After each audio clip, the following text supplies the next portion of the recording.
All right. Alrighty. 3, 2, 1. Hey guys, what's going on? And welcome to episode 249 of the KBMOD podcast. It is September 11th, 2016, and we are back. We were not here last week. We did. We skipped a week. You didn't miss anything. The feed didn't mess up. If you're listening to the audio version, we did not have a cast last week, but we are back this week. Brandon, you were at PAX last week. I was. So I think we should talk a little bit about that. But we do have we've got the normal crew here. We've got Harambo, or should I say Brad? You can't see his picture right now, but has it changed for Brandon yet? It hasn't. It's still Hardballer's picture on Skype. It hasn't changed on the stream. On my, it still applies though. You can still say that's Harambe. Yeah. On my Skype, it's a picture of Harambe with Rambo's hair, and it says Harambo. But good to have Brad here. KD, always good to have you. Looking fantastic at the angle that you are sat at tonight, as per usual. Yeah, you're missing out if you listen to the audio version, because KD's got his camera on him. It's like a good angle of his face, and then his bookshelf, and you can see all his stuff in the background. Really nice. And he's got a Zelda poster in the back. He's like, you got the true caster setup going, where you've clearly manicured everything behind the camera to look nice, but then the other side of it, we know, is just a complete garbage fire. Oh, as soon as I turn the chair, you just see all of this mess. That's totally perfectly set up.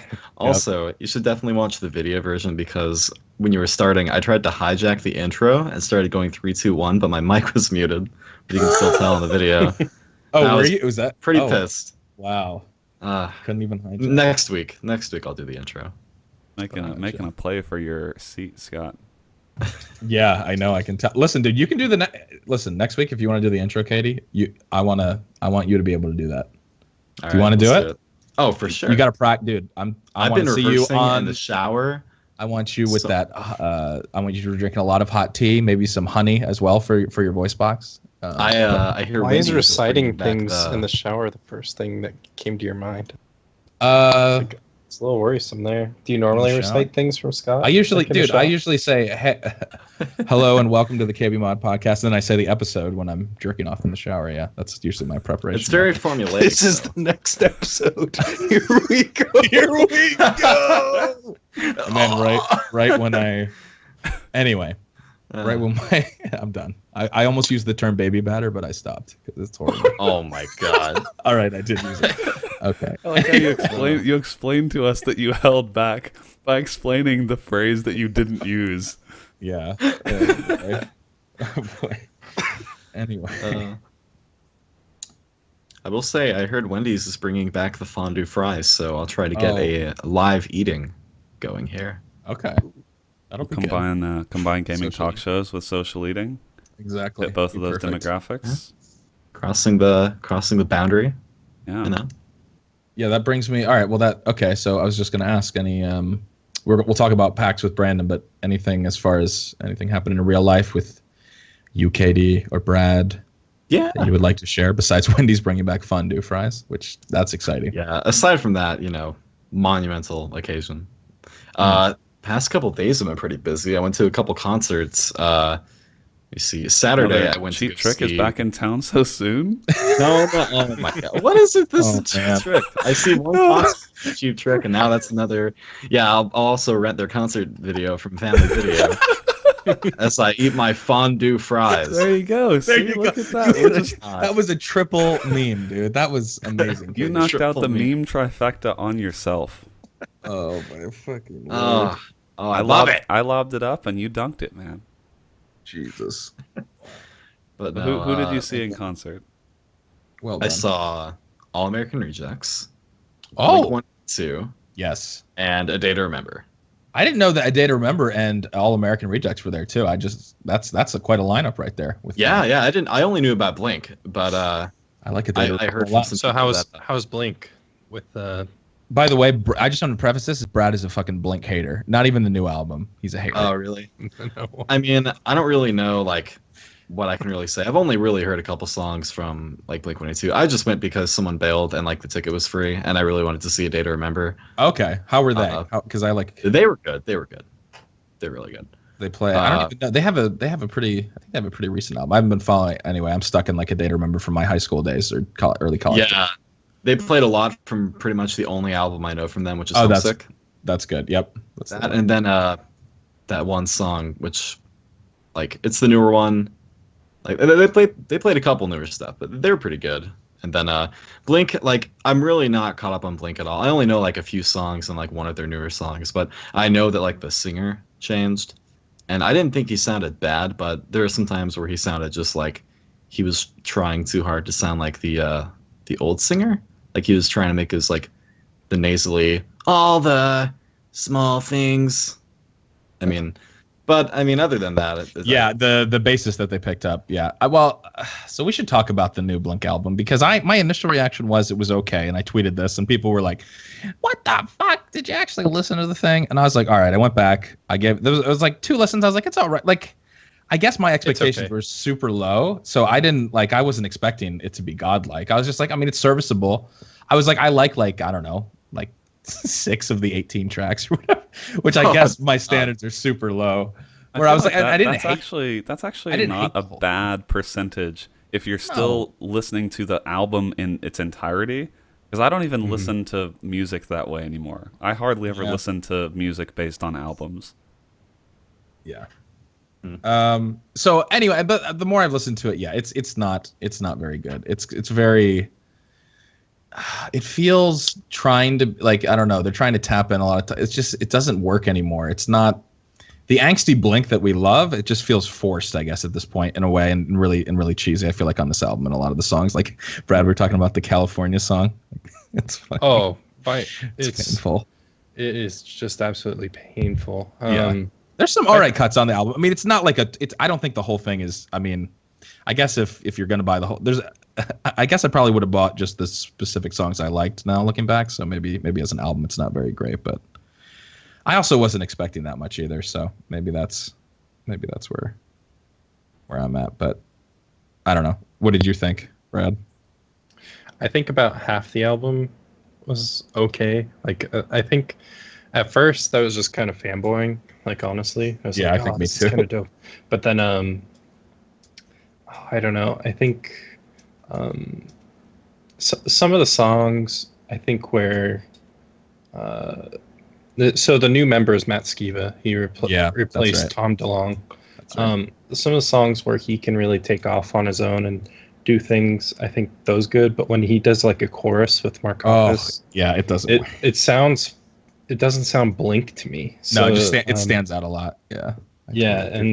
And so some of those songs just don't really stick with me that well. But yeah, the album is called California, and they have this song titled California, and they just circle jerk fucking California the whole entire time, and it's horrible. Like I can't listen to it anymore, I think. But yeah, I don't know. So what order was A Day to Remember in between All American Rejects, or what order was the Yeah, I was kind of bummed because we got there kind of late and we showed up while All American Rejects was playing. So, I mean, I got to hear them from like outside the venue, but I missed them. And then it went All American Rejects, A Day to Remember, then Blink. But gotcha. Because Blink's usually headlining, I think. Headlining. What did I mean, listen, I'm not gonna lie. I don't know if it's okay to say, but I mean, I'd fucking rock some All American Region. I fucking American Regions back in the day. I mean, I'm sure they did Swing. Gives what You else? Hell. Gives You Hell. Okay, move. Okay. I mean, all the hits. I can't really say like how much they played because I didn't really hear that much, but those were a couple that I heard. And what the fuck is that song called? Dirty Little Secret. Played that one. Yes. Yeah, and the more I listened to them, I remembered. Like, because I didn't know they were going to be there. I only knew about Blink. And think like, oh my God, I know all of these songs. I know all the All American Reject hits. Yeah. Sure. Yeah. But yeah, it was crazy. There were actually like a shitload of people there. And there were a lot of drunk underage people. The place we were at, we're like kind of on the lawn, and we had like some blankets set up, and we're standing up. And this like group of people like run like in between us, like they like run over our blankets. and this like drunk blonde girl like stops and like spills her drink on a blanket, and one of the girls also goes like, "Watch where you're walking," and she turns around and goes, "Watch where." Like, she was nice. Hammered. And then like a few minutes later we see like security like trying to like grab her and hold her down, and she's like running from this like short old woman. It's like, I don't know how they got this woman to be one of the security people there, but like there's no way she's taking this girl down without backup. And you saw her like radioing people, but like her friends ditched her. They're like, sorry, you're on your own. But I mean, that was funny. But other than that, it was a pretty good time. Any mosh pits open up at any point? I was so far back on the lawn. There were like a few people in front of us that would like push each other every now and then, or like try to start a mosh pit in like the middle of the lawn. Mosh pits for Blink 182? Listen, dude. Well, a day I remember they had some mosh pits. Dude, there's some Blink songs, man. You can turn up to some Blink. There's some angst there. Stop. I know, saying that to the metalhead over here, Brandon. I'm sure he's. Oh god. Listen, dude, you ever been to a nice EDM show and seen a pit open up? Those are my favorites. The EDM mosh pits. Those are the best. EDM. I don't even know what that would look like, but that actually sounds. That it looks like exactly what it sounds like. It's literally just people just gently like hugging each other. Oh, okay. It's like very rarely. It doesn't sound nearly as good as I thought it might. No. But yeah, nothing really happened. Yeah, after that we all went back to like Muncie, which is kind of far away, for like an after kind of party. And the room they were at was on the 3rd floor, and a couple people were held up on the like 2nd floor by some guy. And this guy was so drunk he started going, "Terre Haute and Muncie boys, oh baby, nobody can do a better oh baby than me." And then someone from the floor above goes, "Oh baby." And the guy goes, "Oh baby!" Like he was screaming it, and he just kept saying, "Oh baby." Is this what happens in Indiana at concerts? Yeah, it's crazy. It's just the funniest thing. And then after that, I got back and went to a concert today where like Ice Nine Kills headed there, and then a lot of local bands played. I mainly went for a local band that's like playing there with like one of my like childhood friends is in there, so it was cool to see them up there. But yeah, I just got back from that. I still have a strip on, but yeah, pretty fun last few days. Nice. All right. Yeah. Brad, you wanted to share. I think you had something to share with the class as well. Did you? No, I actually haven't done that much. Okay. Recently. You guys ever dog sit before? Where is this going? Wow. That's what I've done this weekend. I don't know. I watched a dog for somebody, and I don't know. It's kind of fun because you don't have the responsibility of like actually like having to train a dog and all that stuff, and you just go and just get the fun parts, I guess. For a bit. Exactly. Yeah. Yeah. They should almost make like a rental service where you can check out a dog for a day and then be good with it. So let me. This is kind of morbid, but I'm just I'm curious as someone who now has dog sitting experience.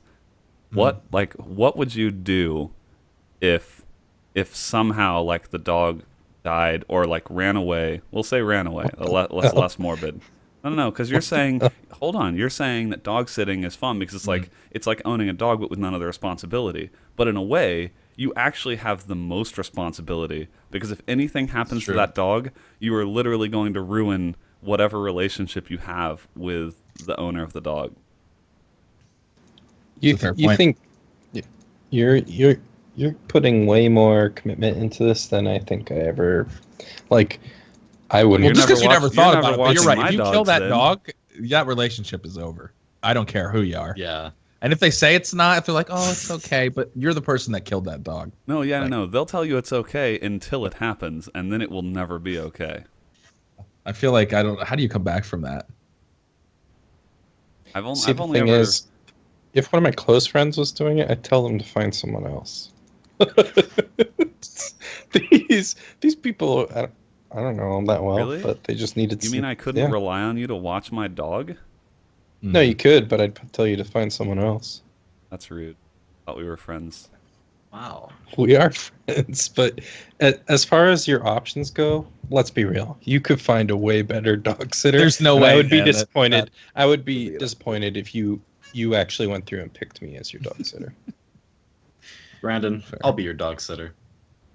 See, All right. I'll do an excellent that's a job. realistic dog sitter. Like Katie's Zen, on What? top of family video, you could put dog sitter, and that'd look really good. Yeah, young kid There's building his it. resume. There it is. There's See, at this nothing I love more than being alone with a dog. That's all I'm trying to say. what? Now, all right, you know what? You're not watching All right, my moving dog on. either. Oh, right. Moving Now on. that's all right. I don't want to even explore that. We're gonna PAX, Brandon. Tell me a Oh, little I'm bit sorry. One more thing. I'm sorry. We were playing Never Have I Ever at the party, and one guy who was super drunk went to him and he said, "Never have I ever." Blink-182.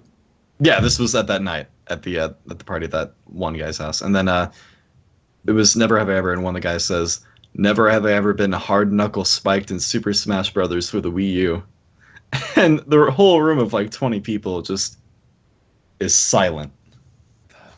That's a very Oh, that's specific. funny. Never have Wow. I ever. Yeah, So it didn't play well to the room. no, like no one put a finger down. No one knew what the fuck it meant. Everyone was just like, "What the fuck is this idiot talking about?" What? Who let this guy in God. here? That's brave of him. That's really brave. That is very You're up brave. Wow. Okay. All right, Brad. Sorry, Brandon. Tell us a bit about how your PAX was. PAX was great. So Tim actually wrote up an article Yes. about what he saw at PAX West. I think he was pretty busy going and checking out some of the games on the show floor.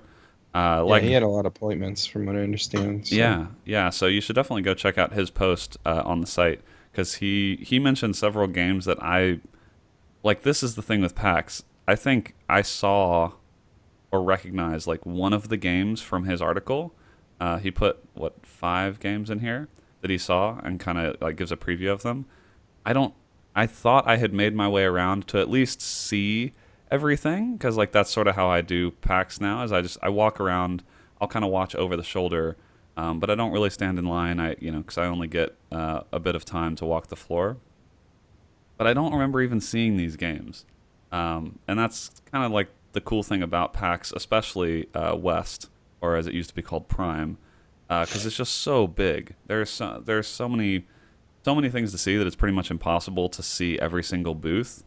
Because I feel like inevitably after the weekend's over, there's a bunch of stuff that I hear about, and I'm like, I just didn't see it. I thought I saw everything, I didn't see it.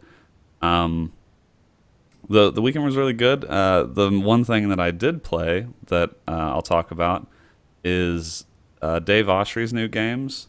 He was there. Oh, yeah. With his New Blood booth and his cardboard cutout of Harambe beckoning people to come play. Did he really? Oh my god. Oh, that's beautiful. Do you really think that sentence is a joke?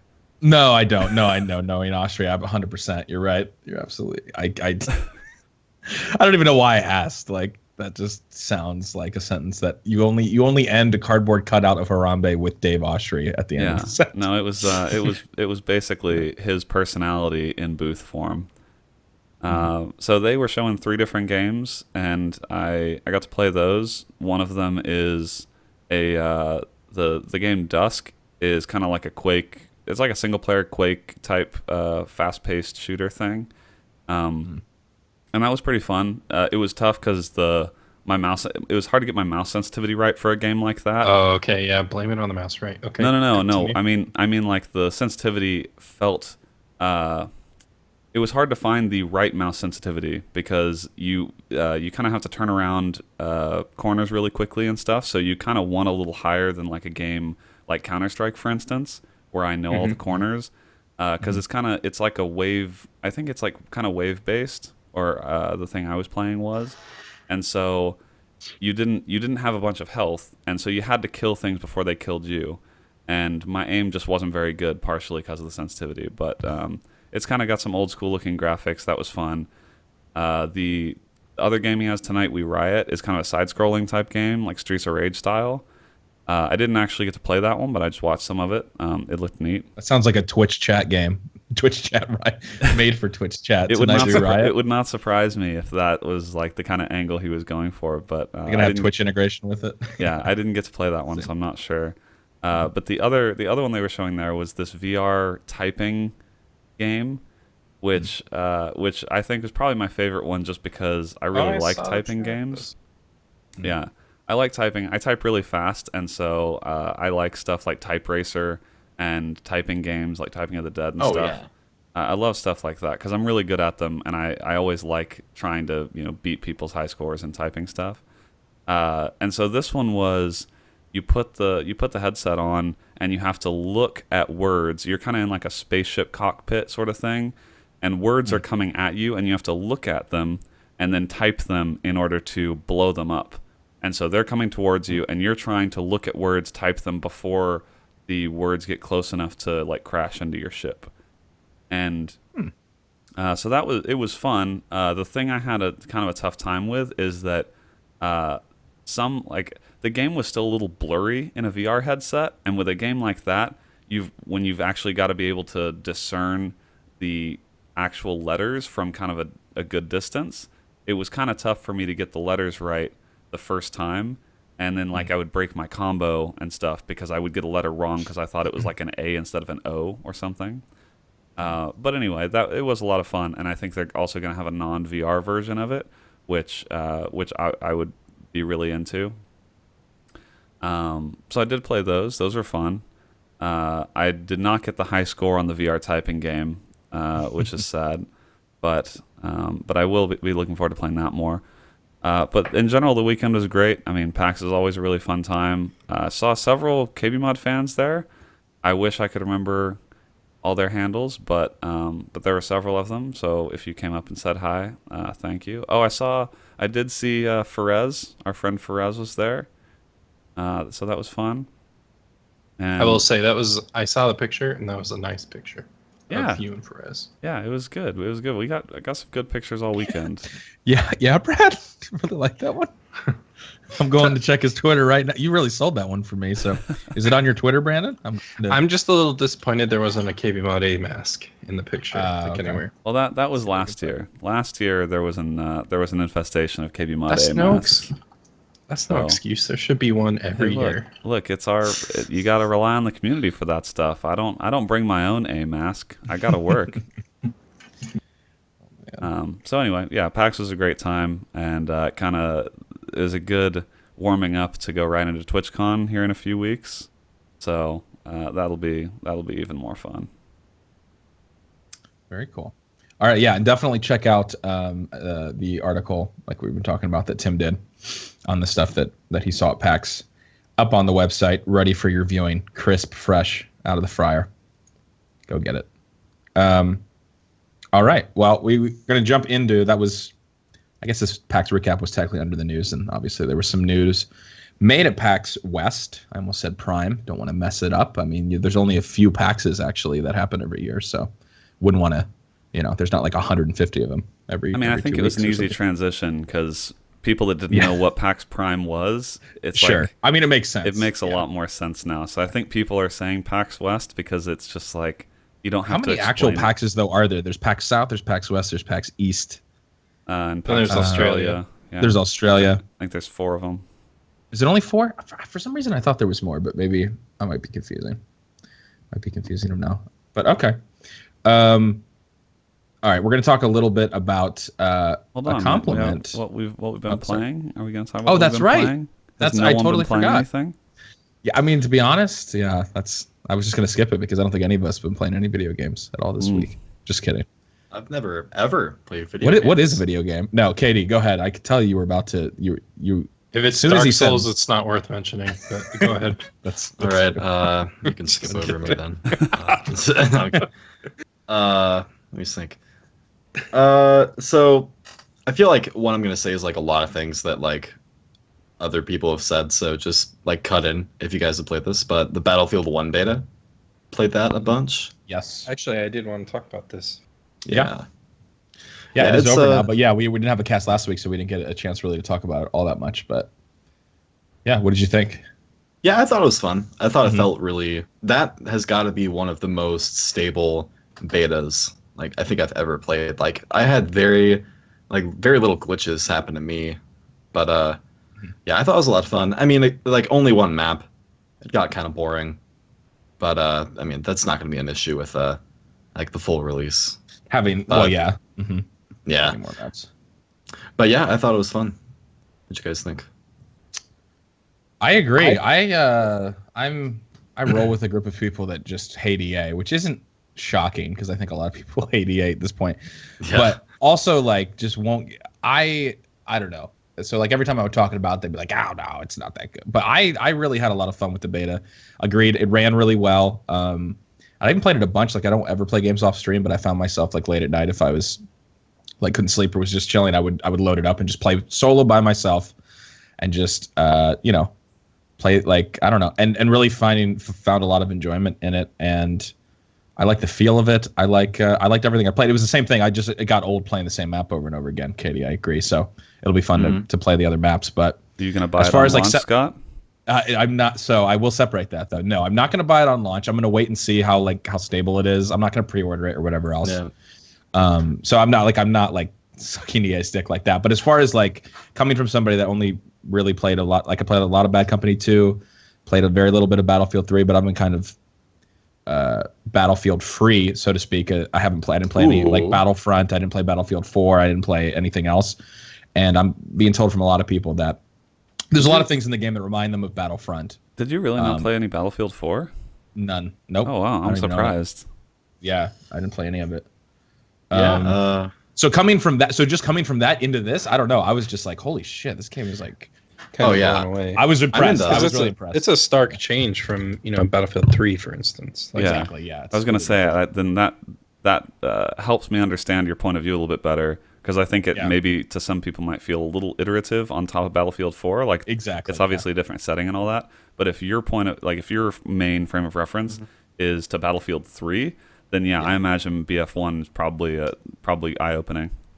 Exactly. Yeah, I don't know everybody has that perspective. Yeah, I'm sure not the average. So I'm probably giving them more credit than, like you said, people that saying that like, oh, it's just not that different from other iterations. But yeah, I'm actually in the same boat as you. Like I played a lot of Bad Company 2 and a bit of 3, but I hadn't played any Battlefield 4. So like a couple things like I like the upgrade system, like with the war bonds where you don't have to level up a specific class. You can just use all that. I don't know if that was in 4, but I will say, a while ago I got Battlefield 4 like premium when it was on sale for like $20, which I tried like a week ago, and there were absolutely no Rush servers online, and I thought I was losing it until other people like confirmed it that they're just not online. And I prefer like Rush a lot more compared to Conquest, so I didn't play that much of Battlefield 4, but it was my first time playing Battlefield 4. No BF4 Rush servers? No Rush servers at all. I like Rush a lot too, and it seems like Rush was the game mode in Bad Company 2. That's like what everyone played, but in Battlefield 4 it seems like a lot of people don't play Rush. It's like a lot of Conquest. It's almost like all Conquest. Rush or I totally agree. Like I don't know. I'll play Conquest, but I agree with Conquest. I always want to play Rush. I only play Conquest if it's not populated. Yeah, Conquest is like classic Battlefield, and so I kind of get it, and it definitely makes sense with like vehicle gameplay. But I think that's one of the reasons I liked Bad Company 2 so much, is because the infantry focused gameplay, and then also Rush, where you're not just sitting camping points, like you're continually moving forward. I think those are some of the reasons I liked Bad Company 2 so much more than other Battlefield games.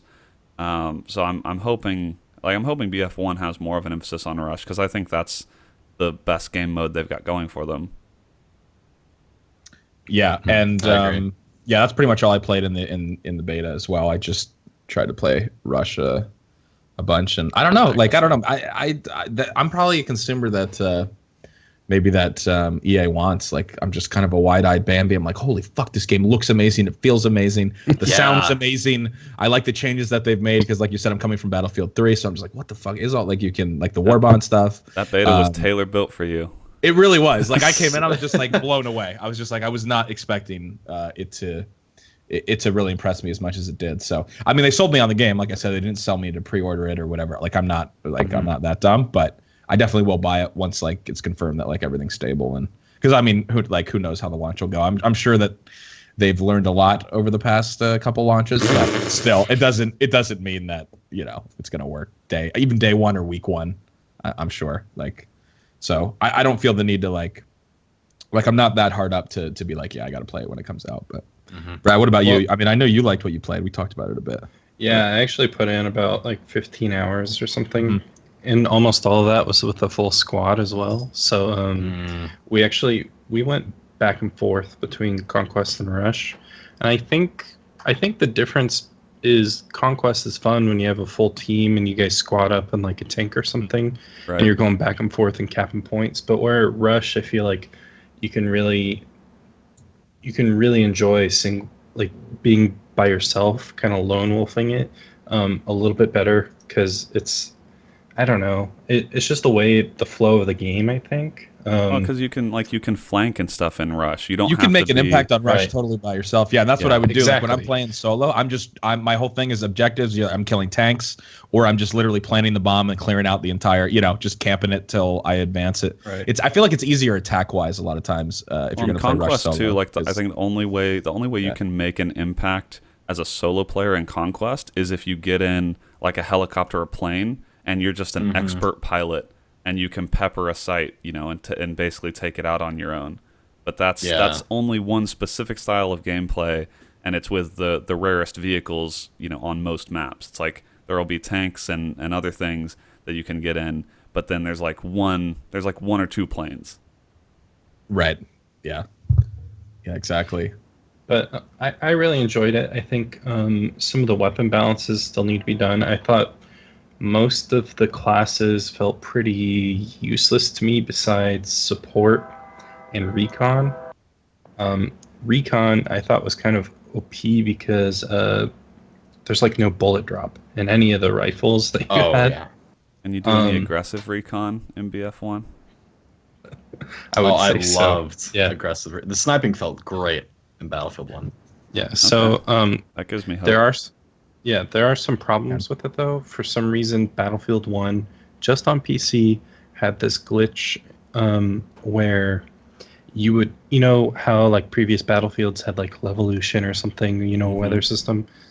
Battlefield 1 on PC, a storm would roll through, but it wouldn't affect everyone on the server. It was for some reason client side, just on PC. Don't know why it wasn't that way on console, but so you'd be in this storm and you can see what was happening and you'd just be like sniped, and you'd be like, what the hell, how did he see me from across the map or something?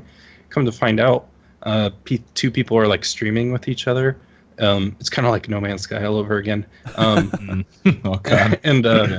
And one guy was they're on the same team even. One guy was having the storm and couldn't see like past 15 feet from him, and the other guy could see. So that's definitely a huge issue with the game right now, especially with like recon being as accurate as it is right now with all the weapons. But yeah, other than that, I felt like things were pretty good. Squad play was pretty awesome. Yeah. It just feels like it's hard to like quantify, really. Sorry to cut you off, Katie, but like just the feel, like it just feels, I don't know, I couldn't really describe it, but like, and I think that was also the part of it where I was just like, it just feels really good to use the weapons. I mean, all of it contributes, obviously, like how well it runs, how awesome sound is in Battlefield in general, but like, and then when you kill somebody and even the ragdoll animations, even the I don't know, it all worked together. It was just it's really satisfying. Spawning in when like the camera zooms down. Yeah, it's just it feels really polished in a lot of ways, which I know is stuff that they've used in other iterations of Battlefield. But for me, like again, coming into it, I'm just like, holy shit, this is amazing. Yeah, it was the polish we got from Battlefront, but then like the gunplay, like the damage and everything else. Like the mechanics of it, damage. I think for a lot of people felt like Bad Company in some ways. I agree. Less like Battlefield 3 and less like Battlefield 4. I don't know. I think it made me a smarter player on the map. Just the way you had to be careful. Watch your surroundings. You're way more squishier in this than you are in like Battlefield 4, for instance. I was telling you about this, Scott, where Battlefield 4 I could run and gun and just haul ass, jump over stuff. And if I was getting shot, I'd have the opportunity to kind of like flick, duck, and kind of be able to attack back. I can't do that anymore in Battlefield 1. And at first I didn't really like it, but then once I actually adapted to that, I think it made me a smarter player, and I actually was more successful toward the end, playing objectively, things like that. So, and it was more satisfying just be able to take over points and, just work on that grind without dying over and over again, like I would in Battlefield 4, Yeah. Or wouldn't in Battlefield 4. I don't know. Yeah. Yeah, it's good. I'm just I'm excited. I'm ready to play it. Definitely like, I'm sure it's not gonna. I mean, when it comes out, it's not gonna be perfect. I'm sure there will be a lot of updates. I'm sure there will be something game breaking at some point, whether it's servers or whatever else. But as far as just like when, I don't know. I was really surprised, and I can see myself like putting a lot of time into the game, and maybe it is that kind of bad. Maybe I get that Bad Company vibe in certain aspects of it, where I'm just like, yeah, this just feels really a lot what I liked about Bad Company too. Yeah. Yeah. Anything that's that takes the series in some kind of direction more toward what Bad Company 2 is like feels like a positive move to me. Yeah. And I know people are like saying like the setting and whatever like that, but it's like I don't get like I know like some people are like, why is it World War I? This is so unrealistic. Like I mean, it's still I'm shooting a fucking machine gun or a submachine gun across a map and like I can fucking snipe people. Like I mean, it's not like. So it's not too different. It's still it's still I mean, not arcade is the wrong word, but it's still like a video game. And so I don't know, that issue for me isn't as big as for some. I know some people are actually kind of like, why make it World War I setting if it's not really World War I? Like they try to use some stuff, but it's like, come on, like people would combine regardless of the setting though. Exactly. Yeah. I don't really care about the setting. I think it's cool that they at least tried to go for a different theater that is not very well worn. Like I mean, you have to give them credit for that. If they could have gone with something like World War II again, but World War II over the years is so done at this point that I think you like if you're gonna do World War II again, it better be just a killer game. There better be something unique about it. And if you're doing World War I, it's like, all right, you know what? If you don't get all the little details right and like the realism and everything is perfect, then you always have that sort of that ace in your back pocket of be like, well, no one's done this before, so don't get mad at us for doing something slightly new that there is really no blueprint for. Right. Exactly. Yeah, but I mean, at the end of the day, you could put anything in the Battlefield 1 beta, like a different like modern skin on it, and it'd feel the exact same. Like, it's not like you hop in the game and you have to, your gun gets jammed and you have to make sure your belt is on tight and you have to rub the dust off of your goggles. Right. No, if you want games like that, you can go play Red Orchestra or whatever. If that's like your, Which again, I know people really like those games, but those are way more hardcore. Yeah, they've got to find a balance between being something that's accessible to a new player and be something that feels realistic for the time period. But I think obviously they're gonna err on the side of we don't want you to sit there reloading your gun for 30 seconds. Yeah. One thing I will say too is like not having RPGs was hilarious because you could get into a tank and there are a lot of people because the starting classes, there's no rocket launcher. Like there are anti-tank grenades and like mines, but it was just hilarious. And like videos like Jack Frags did a video of him in like one of the like one-person tanks just demolishing people because they had no idea that like they were using their kits right. Yeah, exactly. But yeah, that's so little changes like that are like interesting, like not having like a rocket launcher to use. Yeah. But it's like little changes that I guess fit with the setting. But yeah, I just thought that was interesting. But still, overall, Battlefield 1, I think had a really successful, promising beta. Yeah. I lucked out.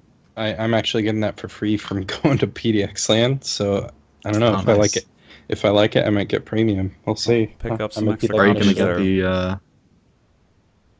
Are you gonna look into getting the Battlefield 1 Collector's Edition? Because you already have the game secured? Or... Oh, But I did try Halo this week on PC with the Halo Forge. Okay. Did you guys hear about this? Oh, I did. Yeah, I know. I mean, I knew. I knew it released. I knew it's 35 gigs. Yeah, it's I heard. huge. I heard mixed things from people. Well, Some good, so some it feels like I never owned Xbox as far as the consoles go. You know, I was PlayStation or Nintendo growing up. Mhm. So, you know, I just played Halo when I was at a friend's house or something like that. But just jumping into it, it feels very, I don't know. It's kind of what I remember of Halo, at least from the little I played of it. But it is intended to be just for map making. So there's no matchmaking. So you have to go out of your way and find people to play with. So there's many communities spawning from that, and then there's no field of view options. So that was brutal. I play on 1920 by 1200. That's my primary IPS display, and the game, instead of like properly resizing it, just stretches the image so everybody's like skinny. So that's pretty nice. There's, you know, thank God we have VSync, but it doesn't really fucking matter because there's an FPS cap of, at least they give you some options here, 30 or 60 FPS. Thanks. So I just get like constant screen tearing. Yeah, a lot of tearing. Yeah, and then what else was there? There's nothing else other than having to download the Windows 10 anniversary update to play the damn thing. I was just gonna say. So, is this in what you played? Is it worth me getting the first of all, upgrading from Windows 7 to Windows 10, going to the Windows 10? Well, you have to pay theoretically. I know I would. Now. I know I would. Yeah, you're actually, you held out to the point where now it's not free. So. Oh yeah, exactly. I mean, you're in it for the long haul with Win7. Is it worth $100 for Halo 4? No. Okay. But it is not right now. It is promising though. I feel like it's a step in the right direction. I mean, we have Halo on PC. This is awesome. And from the rounds I played, it was actually kind of fun. I had to sit back because the field of view is seriously like 60 or something, 60 degrees. So I had to sit back. I had to lean back in my chair just to play because it was horrible. There's some other weird things too, like Halo for some reason is the only program that would not appear in my sound mixer, so it was loud as hell unless you had to go find the sound settings and turn each individual thing down. And for like a Microsoft product, that didn't make any sense to me. Why is that like from Microsoft? That's the one program that isn't in the Windows 10 sound mixer. Like, it doesn't make any sense to me. I don't know. Other than those gripes. Well, I mean, they gave you as many. Here's the thing. Look, no, they gave you as many options for your sound as they did for your FPS. You can either choose 30 frames or 60 frames, or you can choose sound on or off. Pretty much, basically. So, like, what really is in this? Is it just the level editor? Like, I don't know anything about It's Halo a level 5. editor, so it's intended to. You can make custom levels on PC, and then I think you can port them or somehow play them on your Xbox One. But you can't play them with other people on the PC. But you can in private lobbies. There's no matchmaking or server browser or anything like that. Does this cost money? Or? No, it's free actually. Okay. So, I think there is a Halo game eventually going to, is going to be. We've talked about this a bunch. 10. It's like they have to be, just setting the stage for a Halo game on like. Well, the fact they're doing lobbies, exactly, they have to be. I know they're custom, but the fact that we even get them on PC is like a good sign that we will be getting probably in a paid $60 game,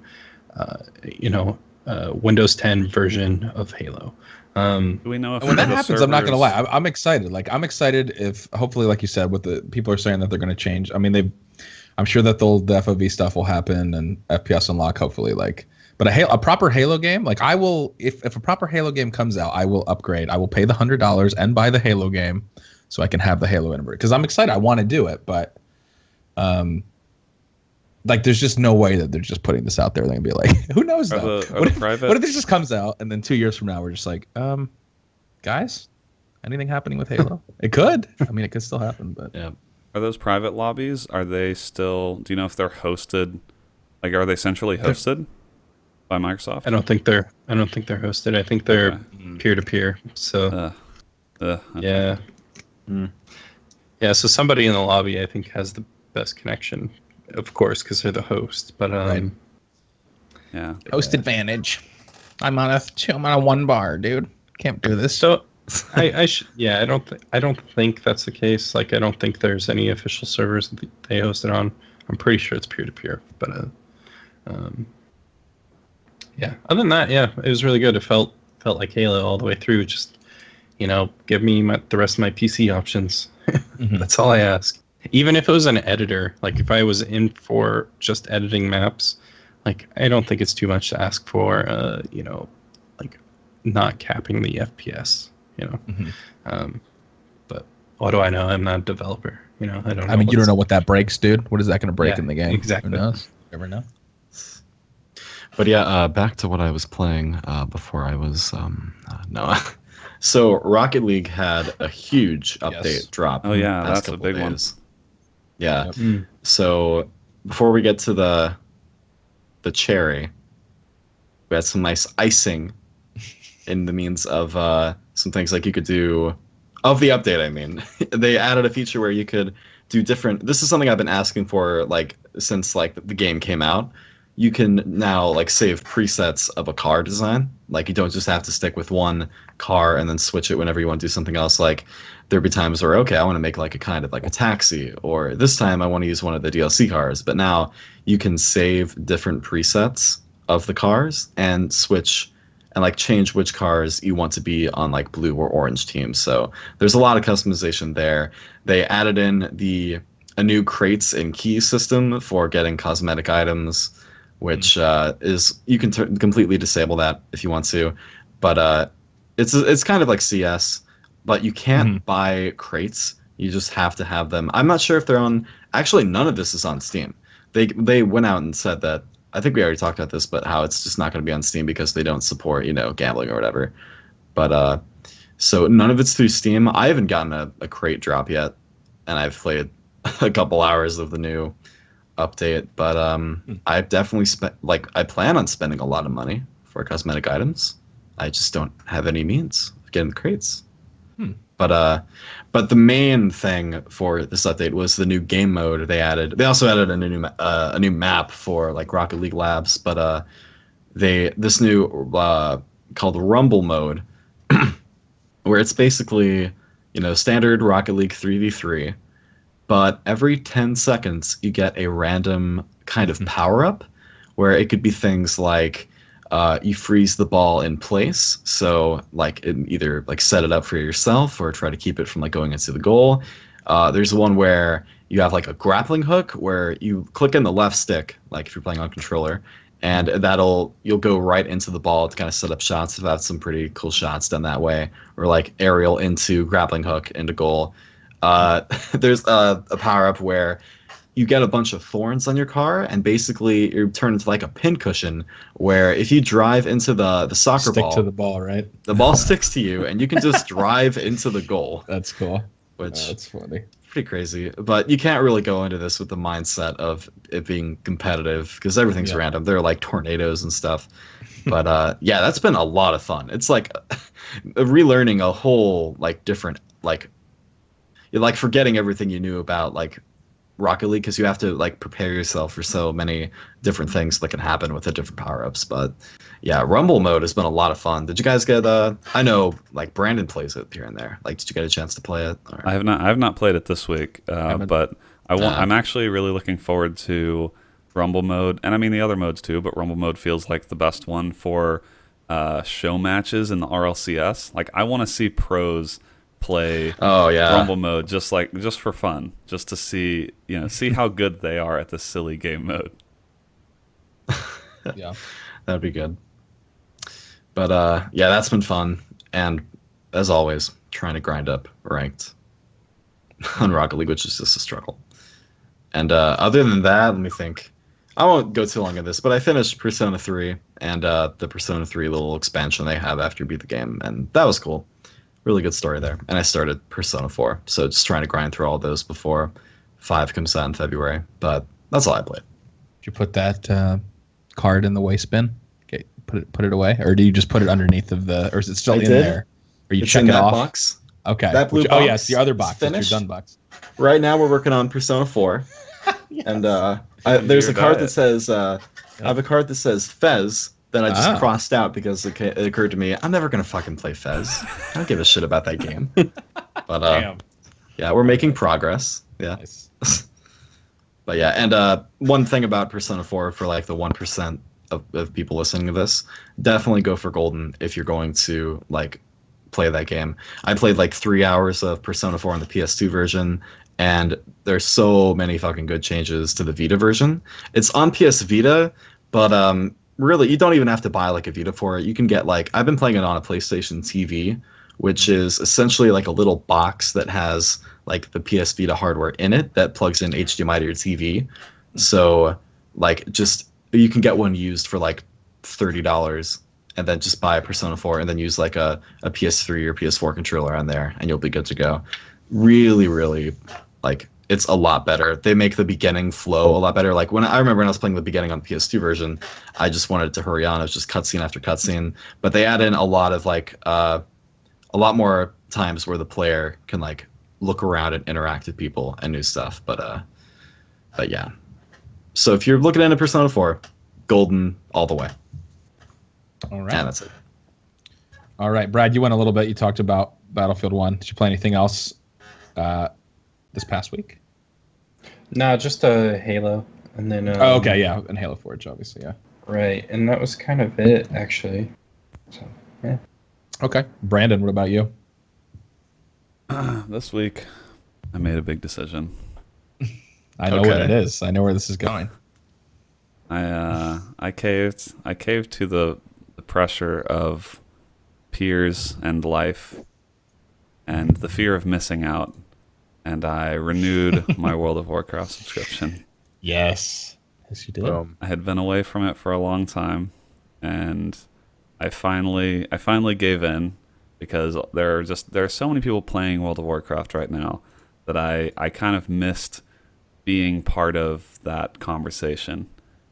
So I had this weekend to myself because my wife is out of town, and I thought, what better time to spend all weekend playing video games?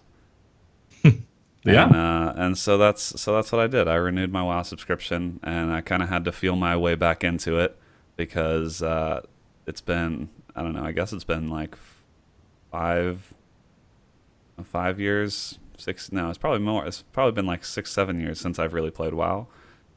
So like I had to relearn, what add-ons people use. Some of the classes like I'm not familiar with because they didn't exist when last time I played.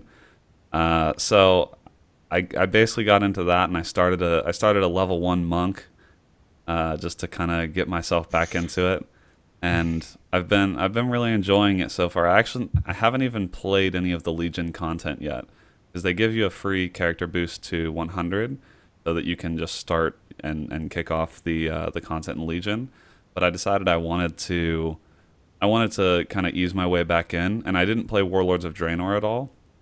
So I'm actually planning to do that content first before I do anything in Legion. So that's pretty much what I've been doing all weekend for the most part, and I'm enjoying it. I'm trying to practice moderation, which is a difficult. I was just thing. going to ask how many hours this weekend did you say you put into? This weekend I've played a lot. I've probably played like 10 hours. Okay. Something like that, like 10 or 12 hours. Not too bad. Okay. Yeah, I mean, like I went to bed at like 4 instead of like not going to bed. So okay, there's that. That's pretty good. Yeah. So that's kind of but my hope here is that it's possible for me to play WoW in kind of a, an hour or two a night kind of fashion, which is basically unheard of for me playing an MMO. Like that's why I didn't want to get back into it, because that's not how I've ever played WoW. I would play WoW every waking moment back when I played. So I'm gonna try and create a healthy way to play WoW over a period of time, and we'll see if that works out.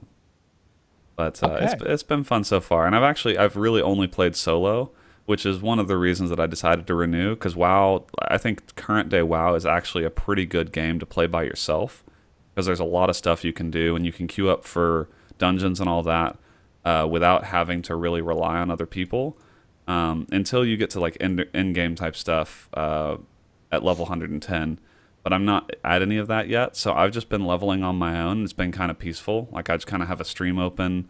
I'm hanging out. Like today, I was watching football games and playing WoW. So it's like WoW is the ultimate game where you can be playing while you have some distraction going on, and you can't really play other games like that. Like you can't play a shooter like that. You can't play a MOBA like that. At least I can't. So I like WoW and Hearthstone because they're kind of like I can play those while I do other stuff, which makes it feel like I'm not wasting my time as much, you know? Yeah, I'm trying to think. That is one thing I wish. I don't know. I don't really have any kind of relaxing because I don't really play too many games off stream or whatever. Or like I don't. Maybe. No, I'm not going to try. I'm not going to go back to WoW. But that's enticing the way you're saying. It's just Did you ever have play something WoW? to do. I did. I played way back in the day. I played a human warrior to level 50? Oh, 50 okay. something? Then you never played WoW.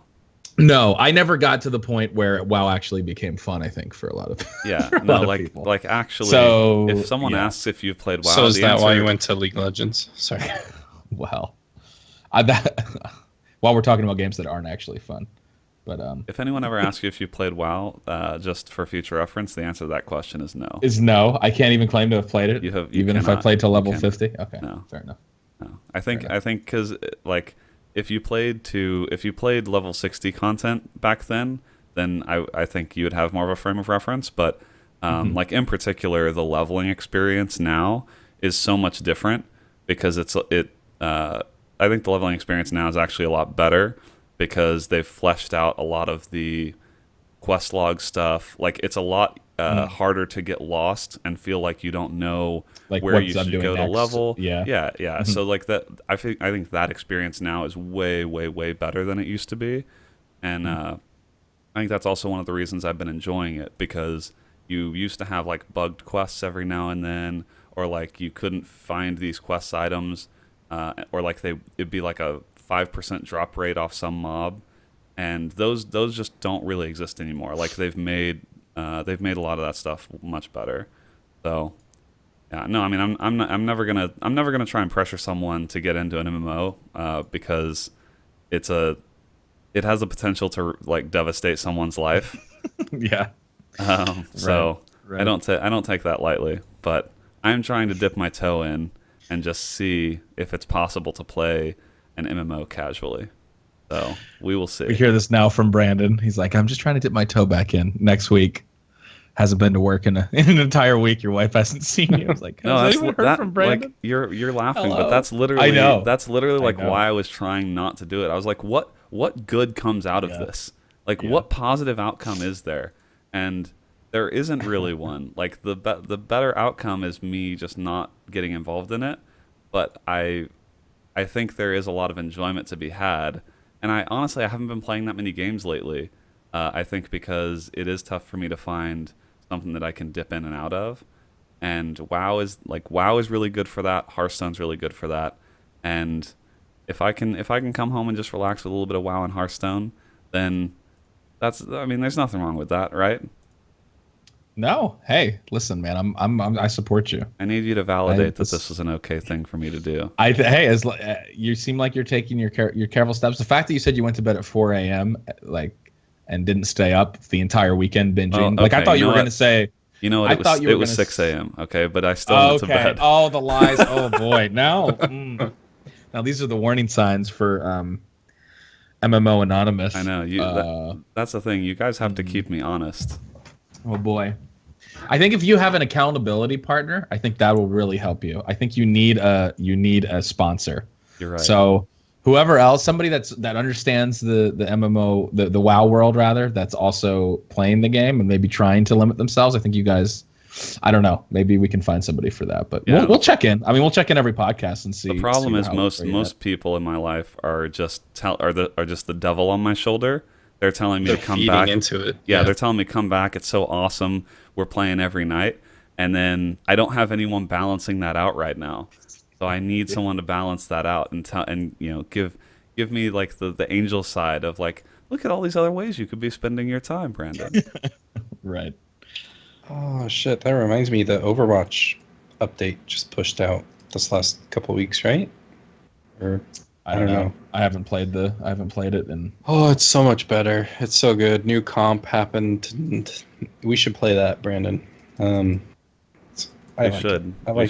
That's actually the bigger challenge for me is that when I play WoW, it tends to consume my time from other games. So even if I play it casually, that's all I'll play.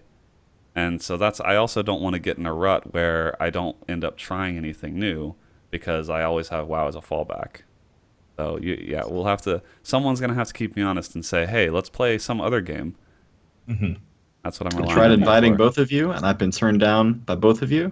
So I'm done. That is actually a lie. That's actually a lie. Katie has not invited I played me to with play you games too, with me. actually. No, I invited.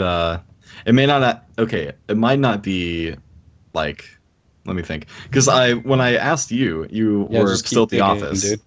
Okay, listen. Yeah. Okay. Yeah. We'll play. We'll play. Yeah. Tease me with a request when you clearly know that I'm not around. Okay. You were online. Yeah, I thought. Okay. Anyways. All right. Are you talking about is this the update that added the new map you're referring to, or was there another update after that? No, that's it. Yeah. Oh, okay. That happened the last I played 2-3 weeks. So. Okay. What do you think of the map? I played a bit of it with like some of the KBMOD people. I think it's pretty good. It's different. It's like I almost want to say it's like wider in a way. There's just a ton of nooks and crannies in the new map. For those that don't know, go watch Blizzard's like short film about Bastion. It's so good. It is so good. They're killing it with their short films. And then go ahead and buy Overwatch, because if you haven't already, you should, and then play the new map, because did Brad get hired by Blizzard? Hello, Steve? You on the payroll now, Brad? That sounded so professional the way you said that. Well, I just know they're listening, and if anybody wants my resume, you're just putting out your resume. Yeah, exactly. I mean, look how well I'm selling. I would just my only advice to you, Brad, is don't sell out unless they're actually paying you. Okay, never sell out till the check has been cut, because then you really have no bargaining power now. Now you have no bargaining power. You did it for free, so hopefully they're not listening. That's all. Anyway, I didn't get to finish, so that's what I'm bargaining. Okay, fair enough.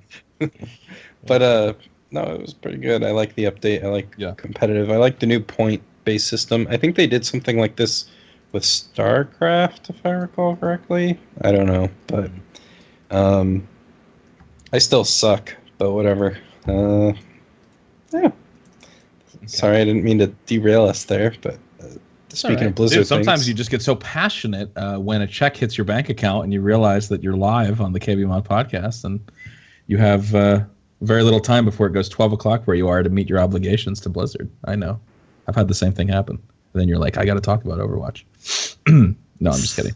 Honestly, I can't. I don't know. Overwatch just didn't. I thought it was going to grab me, but then the thing is, though, I can't really talk because I play CS so much. It's just hard for me to focus on. Like Overwatch is a shooter that I don't want to just. If I was actually going to play it, I would just have to play it like I play. Like I don't really play CS:GO in the same sense of like. Okay, let's get into this right now because I want to talk about this. You owe Valve a fucking apology, by the way. Oh my God! Don't even with me right now. No, let's get into this, Scott. Yeah, we are gonna because I was going to talk about it for weeks and weeks and weeks. Valve doesn't give a fucking shit about any of us players. They still don't. We don't have a beta. They don't listen to any of our feedback. Any of this. What do we get? Staff in the Reddit subreddits, and then what do we get this last week, Scott? What was it? Was it a beta client? Listen, Brad. Listen to me, Brad. Listen. Okay, I know that you're just trying to really, really push my buttons right now, but I will give credit where credit is due, and where the credit is due is Valve still, again, there's been very limited. Oh, they're not doing good enough. Is that what we're listen? The whole problem with Valve has been communication, and the problem is that they're still not communicating. They did communicate. So what just happened, if you're listening to Brad rant at me about how I've been saying that Valve doesn't care, because Valve really still doesn't care. They care about their bottom line. However, they did release an update of things that we have been asking for in the community for a very long time. And, you know, it would have been so simple, Brad. Scott, do they have to listen to you? No, listen. They don't have to listen to anybody. Clearly they don't, because they're making a lot of money. You're sounding like a little entitled Redditor right now. That's what I'm hearing. Oh, my God. I'm so triggered. Listen, what Valve came out with was... Hey, Scott, when did this game come out again? Sorry. You've been probably playing since the alpha. Listen, you know what Valve came out with? They came out with an answer to a lot of the things that we've been very upset about. So that is good. It's a start. But what they did is they did a blog post, and the update basically is telling us that these are the things that are going to be going into the next patch in the game. Okay, so and we're like, what the fuck? I was live when this was happening, playing the game. And people in my chat started reporting to me this info. And I was like, I've been playing this game a long time. I was like, there's no fucking way. This isn't real. I don't believe any of it. They were like, guys, there's a beta, and they fixed a bug that somebody found on Reddit with the hitboxes yesterday. And I was like, get the fuck. I don't believe it. I don't believe it. And then I loaded up counter-strike.net. And what did I see in the updates? Pre-release notes for 9/9/2016. And so now you can right-click on your CSGO, and you can go into a beta version of the game that is, going to have the updates that they're going to be pushing out. And this is something that the community has been crying and just begging for so long, that can we actually look at the stuff you're going to do so we can give feedback on it before it happens. So kudos to Valve for doing that. Also, kudos for clearly being, around the Reddit community. Brad, you're right. And looking, but again, this hitbox issue, there's an issue with hitboxes that has been going on never good enough since the animation update. No, it's never good enough, because Valve will never be good enough, because they don't care. However, no, the truth is, it's not so much that Valve doesn't care. Valve could fix their issue with just more communication. This is something we've been saying for a very long time. The stuff that they actually put out with this is this is good. These are all really positive signs, but they could have negated and I know they don't care. So they don't care about the wrath really at the end of the day. So they can continue to do whatever they want, but they would win so much goodwill with the community. Like before they released this update, if they were just like, guys, just so you know, we are working on having a beta client for you guys where we're going to show you the updates that we do before. And we are literally actively looking. We look at Reddit and we are in the forums and we are trying to fix this hitbox issue. And when we do, we will put it out. That's it. That's that. Listen, I know that's not it for everybody. I know there's some very angry people out there, but even just having that kind of confirmation or information from Valve would save so much stress and worry and ulcers in my asshole. And so anyway, it's exciting. It's a good step for the game. And but the thing is, Brad's the version of the person that goes on Reddit now, even though he's trolling, but goes on and goes oh my, because right away, as soon as this happened, all the threads go up and they're like, you fucking idiot. See, Valve cares. Valve has care. And it goes to the other opposite extreme where, because they actually do a few of the things that we've been asking for fucking dick years in this game and still don't communicate. They communicate when they put it out. Everyone now goes, Reddit is a thing of extremes. That's how opinions get upvoted. But now there's all these threads that yeah, let's see you crybabies cry about this. And it's yeah, it's a good step, but they have a very long way to go, especially with the CSGO community, to actually prove to us that they, beyond valuing our feedback, even care to communicate at all about anything that they do.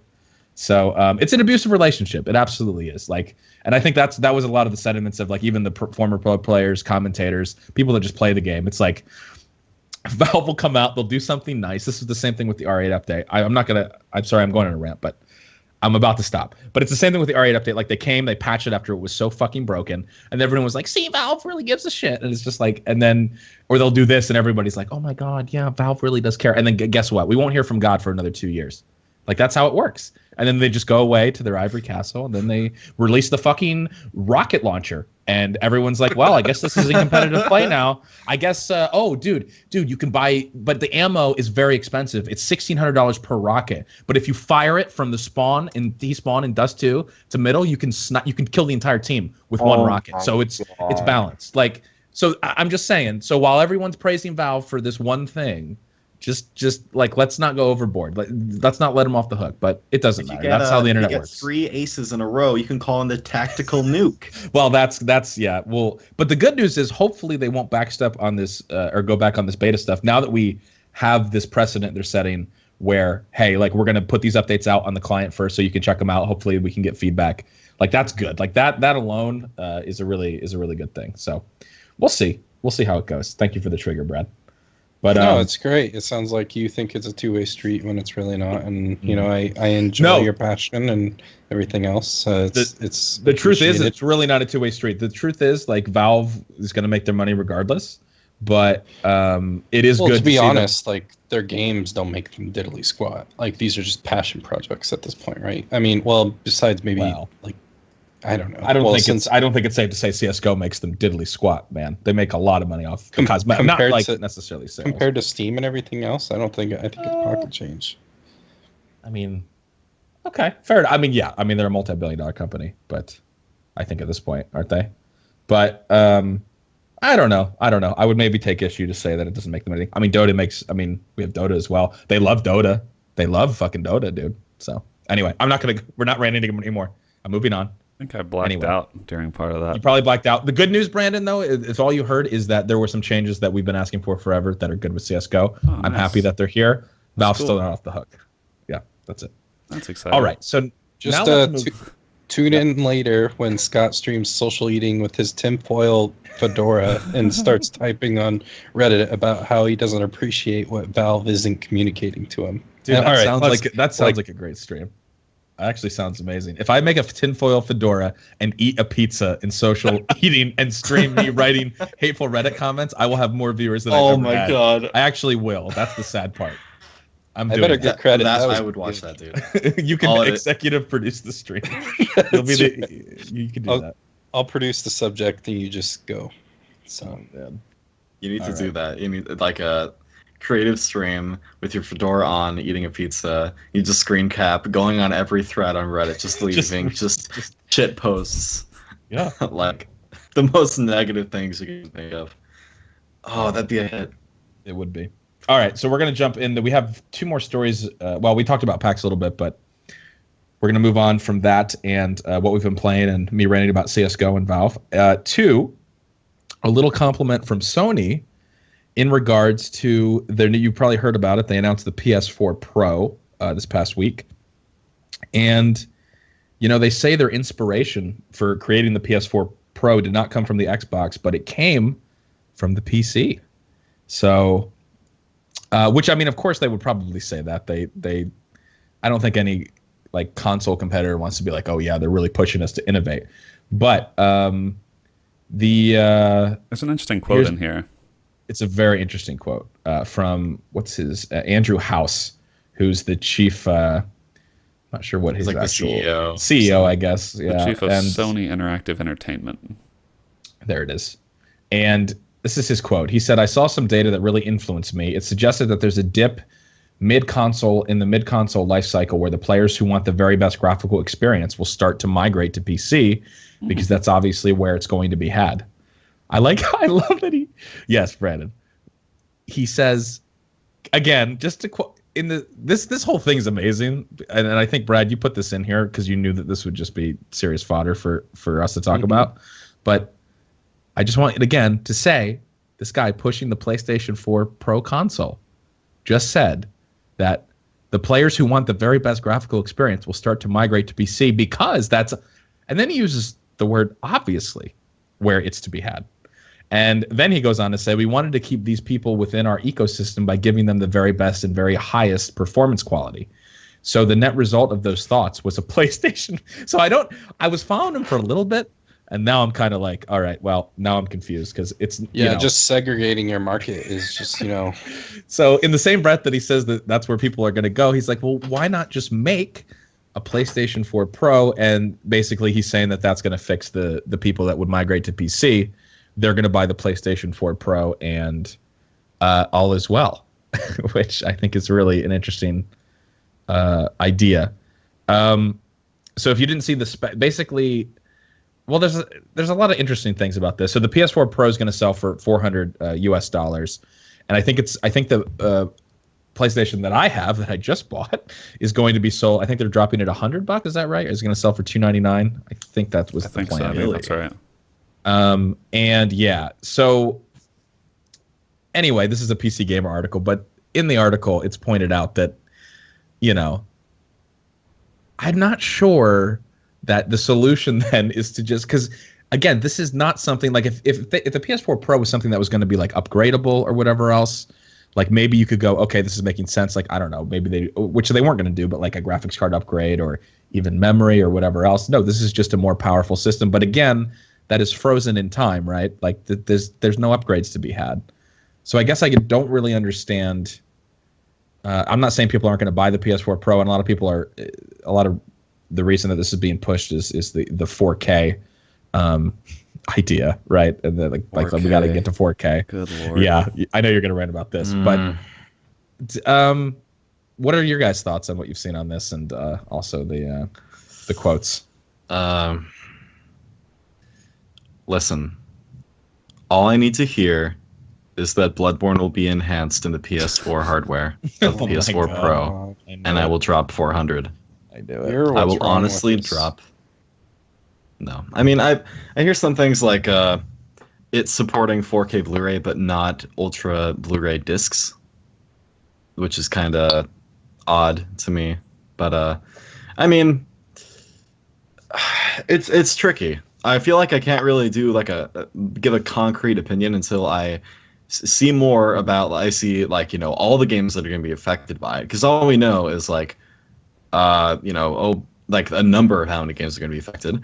And once I learn more about the Scorpio, that's like how relevant my opinion can get, I guess. Like, as of right now, I really don't see a reason to upgrade my PS4 unless I see the difference. Well, let me give you a reason there, KD, because according to the PlayStation blog, PS4 Pro is a high-end version of PS4 that is capable of outputting 4K graphics, capable HDR support, smoother and more stable frame rates, and 4K video streaming. 4K? Now, can you believe... Is that like 4 times 1080p? Can you believe that it is capable of outputting 4K graphics and 4K video streaming? That it is capable of such things? It's capable. For 400. My $1,000 computer can't even do 4K. Listen. And... I am capable of running a 15-mile marathon.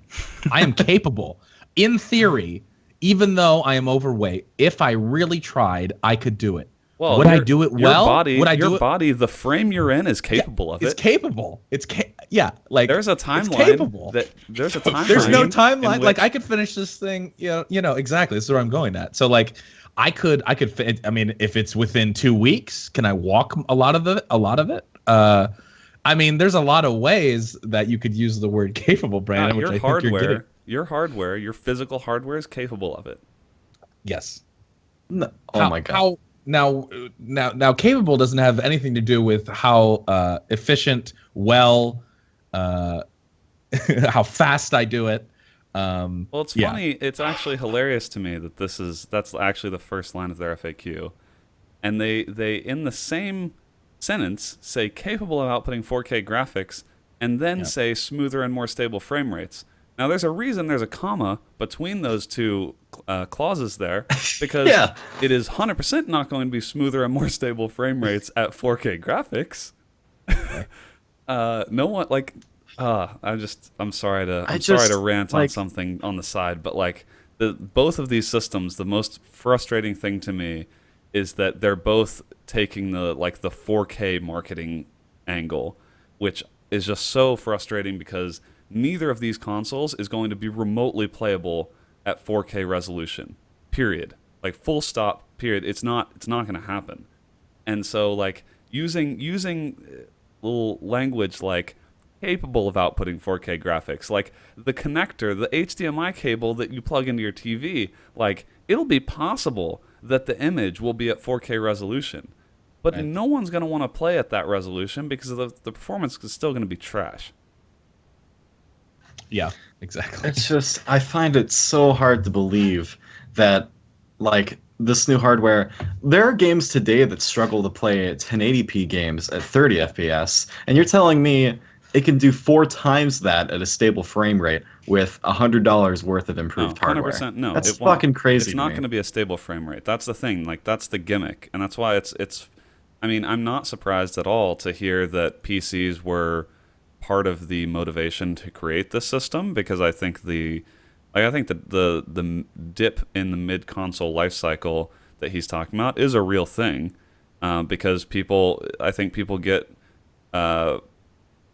annoyed that like their system is stuck in time, and you look at people playing on the Xbox 360 for as long as they did Sure. when you have phones almost capable of the level of graphics that a 360 is putting out.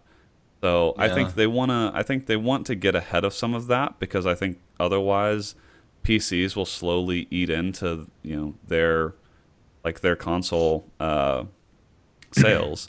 And so if they have something new to sell you every year, there are some people that are probably just going to go that route because a PS4 at $400 is less than a really high-end new video card. So I could definitely see people selling their old PS4 for like $100 and buying a new one, and just like that's basically the same price as someone upgrading their PC, I guess. Like it kind of makes sense to me if they can make that work. But you're gonna have a lot of people throwing out, PS4s every year. I don't know. Yeah. I mean, it was interesting. Mike in chat had a comment that I thought was interesting because a lot of the arguments that you see, right, for people that don't want to deal with a PC or whatever else, is that right? Like, okay, the thing that you have with the console is that it's all uniform, right, and that these games are made, like across the board.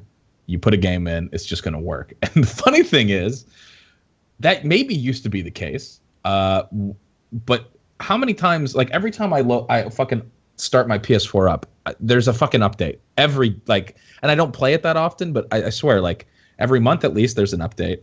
And then you get these games, and again, I'm not saying that like once you get all the updates, it's not uniform, but you put your disc in or you download it, and like, oh look, hey, another a 500 meg patch for a PS4 game. And so that argument anymore, because obviously like consoles are just stripped down PCs anyway. We've known this forever, but kind of the argument that it's just like, well, it's just everything's uniform and everything just works, and it's like it really, a lot of times it doesn't. Like even especially with online stuff, like the PS4 network getting hacked, and it's that argument doesn't really hold as much weight. I think any arguments really anymore for a lot of people are like maybe like exclusivity of titles. And stuff like that. I think that's maybe holds more weight, but I think a lot of the arguments valid that reasons, like there's still some valid reasons to own a console, and primarily it's like it is a fair bit of work to set up like a PC in your living room, for instance, and have that work as nicely as it does with a controller and all that stuff. I'm not gonna say setting up a PC for that kind of lean back experience on the couch is quite as easy as just plugging in a console. But it's also, I don't think it's like that much more expensive in terms of time or money. But I mean, it's like I think people will slowly migrate to PC as they realize that PCs are actually probably easier in the long run, as you can pull out a graphics card, plug in a new one, and still keep your same PC connected. Whereas like with a new PS4, you probably gotta configure, you gotta configure your new system. You gotta re-download all your games. I don't even know what all will be involved in getting a new system, but I think that this is gonna they're trying to get ahead of people defecting to PC and or defecting to the new Xbox. Like some of this is definitely Xbox too, right? They've got to, if Sure. Xbox is going to put out a stronger console, PS4 has to do the same thing. But I think both of them are kind of at risk in the long term of someone plugging in a PC realizing that the PC ecosystem is actually, getting to the point where it's pretty stable. Games can still have problems, but the platforms themselves, I mean, the Battle.net client, Steam, even Origin, like those are pretty good experiences nowadays. So I don't think the idea that consoles are, dead simple and PCs are really difficult and complex, like I don't think that argument really holds water anymore. Exactly. Steam OS boxes, for instance, like the pre-made. Yeah. Yeah. I mean, and again, I own a PS4. Like I really I own a PS4 essentially to play a lot of games that I wouldn't be able to play otherwise. So I totally get it, and I love the PS4 controller, and like there's good things about it too, but I don't know. Yeah, just kind of I agree, like just the argument that like, well, it's just the experience is better, and I think I take issue with that in a lot of ways, like you're saying, Brandon. I'm not saying that for the average person who doesn't necessarily want to deal with hardware, do whatever else, that it isn't necessarily easier to set up a console, but it's way easier than it was 10 years ago. Even 5 years ago. I think they're just taking some cues from the mobile market, where Apple and Android phones, to some extent, people only plan to have them for maybe 1 to 3 years, and then they plan to just sell it for cheap and buy a new one, right? Buy the newest, shiniest thing, and so that's like, I think this is both Xbox and PS4 trying to start that cycle where you are just going to you're just going to get rid of your old PlayStation at some point, but maybe you skip a generation. Maybe you skip the PlayStation 4 Pro and get the PlayStation 5. And, like the same way that someone might skip the iPhone 6S and get an iPhone 7, right? But like there's sort of that planned period where how much time you're going to spend on the current generation, and you think either I can wait until the next one or I don't want to. And I think they've got to get into that cycle if they want to keep selling hardware to people every, couple years. Yep. Okay. So there you go. That's the speaking of planned obsolescence. Oh, perfect segue. That was beautiful, Brandon. Take it. So we don't normally talk about mobile phones and stuff, but the Apple event was this week, and they announced new Apple products. And so they announced the iPhone, which I guess we can talk about a little bit, but there was some gaming news in this announcement, which I feel like this is just going to be another rant coming on, but yes, they brought up, so they are bringing a Mario game to iOS. And this is a big deal because I think for a long time people have wondered why Nintendo doesn't try and capitalize on mobile phones. They have very visibly been absent from any of the mobile app stores with any of their IP. And actually, I think Pokemon Go may have been kind of the first Nintendo IP that is on a mobile phone, maybe. It was not, but... What was the first one? Do you know? I believe it was something with Animal Crossing. All right. I mean, And then I think there's a Pokemon card game as well. Sorry. Okay, that's true. Well, anyway, so maybe not their very first, but like Mario, I think has been a clear opportunity that some people thought they were missing by not having that on phones. Well, that is now kind of changing, because in December 2016, in just a couple short months, you will be able to get Super Mario Run for your iOS device, a runner game with Super Mario styling. So they brought out Shigeru Miyamoto to Miyamoto. Holy fuck! Don't trigger KD. He's there it is. Sorry, I'm sorry. I did not practice pronouncing his name. That's his actual dad. Japanese... That's his actual birth dad. No. Any other Japanese name? Look, pronounce it correctly. But Shigeru Miyamoto. Pronounce it Shigeru correctly Miyamoto. For the entire audience. Shigeru Miyamoto. Okay. Shigeru Miyamoto. This man has been around for like 30 years. I know. This is a legend. I know. I should have practiced that beforehand because You I like knew you'd get triggered. playing shitty Nintendo It's not games. even that. It's not even that I'm like offended that you pronounced his Japanese name incorrectly. I just think it's funny how like this is a very popular man. Like how you've not like heard that name before. No, I mean, I've we've- heard I don't the know. name. I'm overreacting. Look, I could spell it for you. I know exactly how it's spelled. I just didn't know how it was pronounced. So Okay. anyway, I he apologize. came on stage and he announced this game. It's a runner game, which so you're only moving forward and you tap the screen to jump. I don't know what other people feel about this, but this feels to me like a cash in? like No. maybe a little bit of a Oh. cash in. Which No. you know what, I don't blame Nintendo for, to be honest. No. Like Yeah, I'm just surprised it took them this long to do it. Yeah. But this looks like a pretty weak experience here. I do not play runner games at all, but that's I think maybe Mario, maybe not Mario's best experience. Let's say. Well, I feel like I went on this rant like I don't know how many episodes ago, but I've said this before. Nintendo, listen to your fans. We want you to bring up the IPs you've been sitting on for years, and we haven't seen any new content from.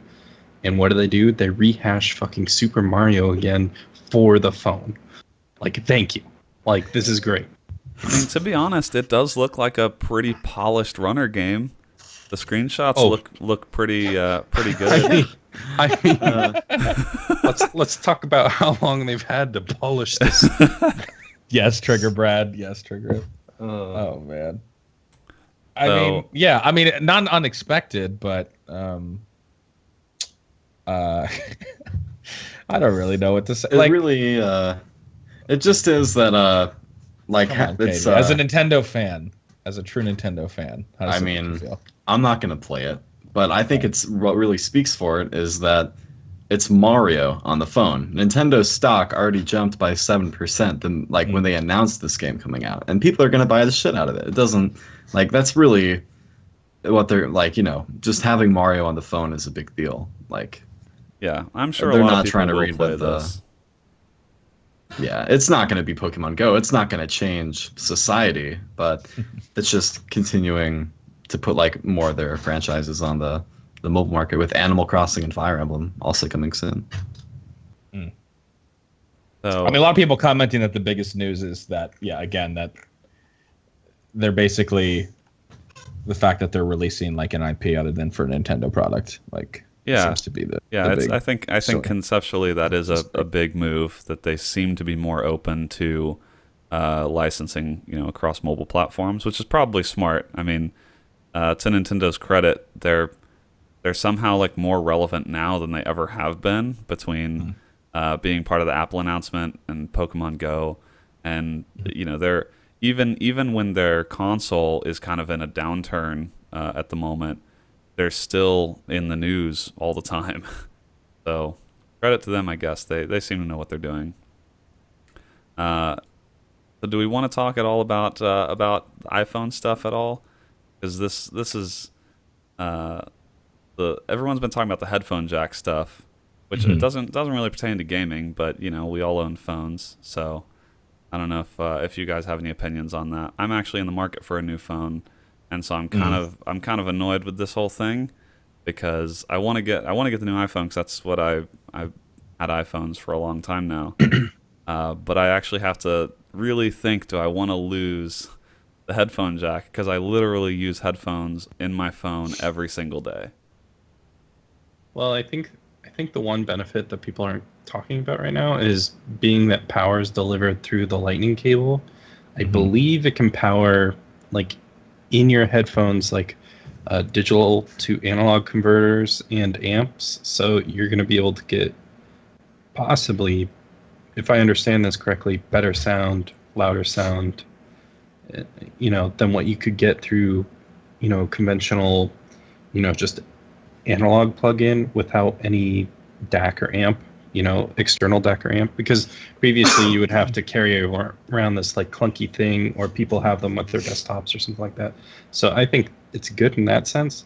It's just unfortunate that you lose the port that you can charge stuff with, Right. when you have headphones plugged in. Yeah. Yeah, and so people are saying you get an adapter. Yes, I'm aware you get an adapter. One, an adapter is not nearly as convenient as having a port in the phone. Two, actually, like the main drawback with the adapter is I can't charge my phone with headphones plugged in, and that's something that I do relatively frequently because I have a backup battery. So anyway, this was me just like taking the opportunity to to rant a little bit because I don't think there's been a compelling argument for why they got rid of the headphone jack. But they're going to make money hand over fist selling a whole bunch of iPhones because I'll probably still buy one because I'm a sheep. I was just going to say, I already have mine pre-ordered, and no, I don't. But I'm somebody that when it comes to the phone stuff, I don't really do all that much on my phone other than text, the occasional phone call, and maybe an app here or there. Like I check Twitter and shit on it, maybe Instagram. Really? With your emoji usage? Yeah, I don't don't. use your Well, phone that I'm much? an emoji abuser. That comes with the texting. I love. Yeah, I especially with you. I'm very. The I smile love you get spamming on your emojis. face talking about this is a smile I don't think I've ever seen before. You don't want to see it. No, I do love spamming emojis at people in text, but yeah, as far as me though, like I have right now, I have the iPhone 6 Plus. And it does everything I need it to do. It has a fucking headphone jack. It runs really fast. I mean, I don't see myself like it has a good camera on it. I are good enough. I don't know, but I'm also not like an Apple fanboy. But I'm not going to be switching to like I'm going to stick with what I have. Like if I can hold on to this for another 2 years, then I'm fine. I'm Like, I don't definitely really not care. an Apple fanboy by any stretch, but I also there's just a lot of reasons that I don't want to switch to Android, and so I'm in this predicament where I don't like I want to get a new phone because mine's a couple years old now, but I also don't want to have to deal with like using an adapter every day on the train, and it's never been a hard decision. This is like the first decision where I'm like maybe I keep the old phone. Yeah. So these are Yeah, I don't know. I guess it depends on the person. I just feel like for me, like my phone has not slowed down a bit since, like the huge jump I had an iPhone 4S and then I skipped the 5 altogether and then I jumped to a 6 Plus and it was like that's night and day. Yeah. Exactly, and it's like it still runs really like it never gets to a situation where I'm like, oh man, my apps are taking forever, whatever else. Like the processor's pretty fast. I don't know. Like I guess I haven't figured out a reason that like. Do people really like how different is it really going to be? Like you're telling me that it's going to run way faster? Like, well, my Pokemon Go frame rates sometimes chug, and so like exactly. Oops, like sorry. I could definitely use a little smoother experience when playing Pokemon. Like I really don't. But But I know people have to have the latest and best. But I'm just. That's a good enough reason to upgrade to a new phone, right? I'd like Pokemon Go to load slightly faster. Yeah, sure, absolutely. That's that's Yeah. pretty fair. Okay. Yeah, I think you guys have sold me. I got to get it. Yeah. Definitely get it. Listen, you don't want to hop in the car with your mates, and your boy hands you the aux cord, and you have to turn it down. Or you can't plug it in at all. Really? You can't. Yeah. I didn't even think about that, dude. When you get the aux cord handed to you, and then you go, "Oh, by the way, I've got an simply iPhone can't use 7. this. I simply can't use it, and I don't have an adapter."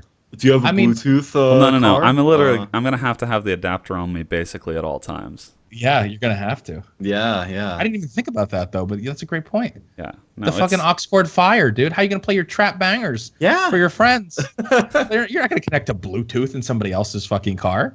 You'll be Like, socially outcast. That's true. That's fucked up. That's true. Just hold on to. Hey, if you Thanks, have an Apple. aux port, keep it You're on right. your phone. You're right. Now I can't get one. Don't do it, I Brandon. hate you all. I know you love dropping those bangers when you get the aux cord. Yeah, I had a vivid flashback, so yeah, I can't do that. Don't do it. Don't look like a fool in front of your mates, as Katie would say. Also, all right. the iPhone 7 sporting a brilliant resolution of 1334 by 750. That's How many- great. That's not 4K. I can't get it. No, Not- but it is capable of 4K. No, it's not. No, it's not 4K capable. That's the thing. I can't even. What good is it to me? Yep. Garbage. No. Garbage. All right. Well, thank you for helping me with my iPhone dilemma. Hopefully, yeah. Sounds like you're set on not upgrading now, right? I mean, I'm probably still gonna upgrade. Yeah. I know you are. I can tell. It's all right. We tried. We did. All right, we're gonna jump into the quick hits here. God, we've been going long already, and we haven't even gotten through the quick hits, but we've got a few. Blizzard double shot little quick hit here, which is I like whoever wrote that. Was that you, Brandon, or was that Brad? That was me. Yeah. Very well. Beautifully phrased. We talked a little bit about Legion. I guess we didn't really talk about it too much. We talked about it a little bit because you've been trying to. Yeah. Brad literally writing Z's in the doc as I'm trying to talk about this. Look at this guy. All right. So all we're going to say is that Legion has sold 3.3 million copies in 24 hours, which is not too shabby. Yeah, I think like every expansion or I feel like every so often, people feel like what is Blizzard going to do next? Like, their next MMO, or saying WoW is dead. I mean, WoW cannot die. Like 3.3 million copies in 24 hours. Other MMOs would kill. They would kill to sell 3.3 million copies ever. They would kill to sell a third of that. They'd kill to sell like 1 million copies. Legion casually sells over 3 million in 24 hours. That's crazy. So I'm like, I think WoW is going to be here still for a while because of the money it makes for Blizzard. Like, they're just making money hand over fist with WoW, and I wouldn't be surprised. I'm gonna have a hot take here. I would not be surprised if WoW's lifespan is not even half over yet. You know what's funny about that? I was just because we talk about WoW occasionally on this cast, and it's always like the only people that WoW, the only metric that Blizzard is competing against is themselves, right? When it comes to WoW.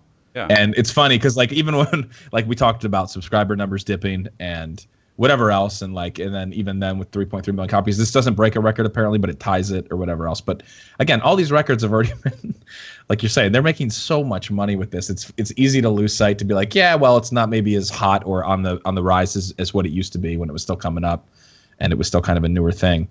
But I mean, it's still, like you said, an incredible amount of money that Blizzard's making off this game. When it still has the power to pull people back in, like Legion has. I think I know more people playing WoW right now than more real life friends than Sure. for any other expansion. Now, granted, I know more people who play games now in real life than I used to back in the day, but it is amazing to me that there's like a peer pressure pull to play WoW, because that's Right. part of what made me want to resubscribe. Is I know people in real life playing it. That's never been the draw for me to play WoW. So I'm floored that they still managed to be able to crank out a new expansion that just pulls those subscriber numbers back up every single time. Yeah. So you're gonna be, I mean, and you're a perfect example of somebody that's walking the walk, talking the talk. You're getting back into it carefully, Brandon. Of course, as we discussed. Carefully. You know, trying to as Katie might say, I'm trying to keep a balanced gaming diet.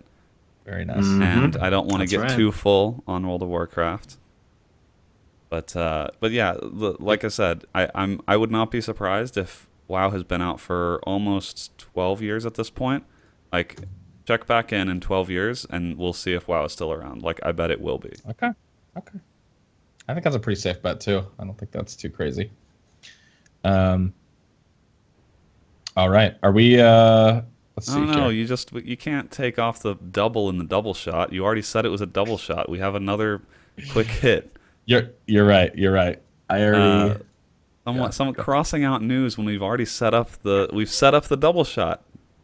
Go ahead. So we have a second little piece of Blizzard news, which is probably, I'm not sure if it's interesting to that many people, but the Hearthstone team has finally made a change to Arena, which when I read this, I chuckled a little bit because if any people that play Arena in Hearthstone, I think, for a long time, it's been, I think, a little stale, because the best class is hands down Mage, and it pretty much always has been.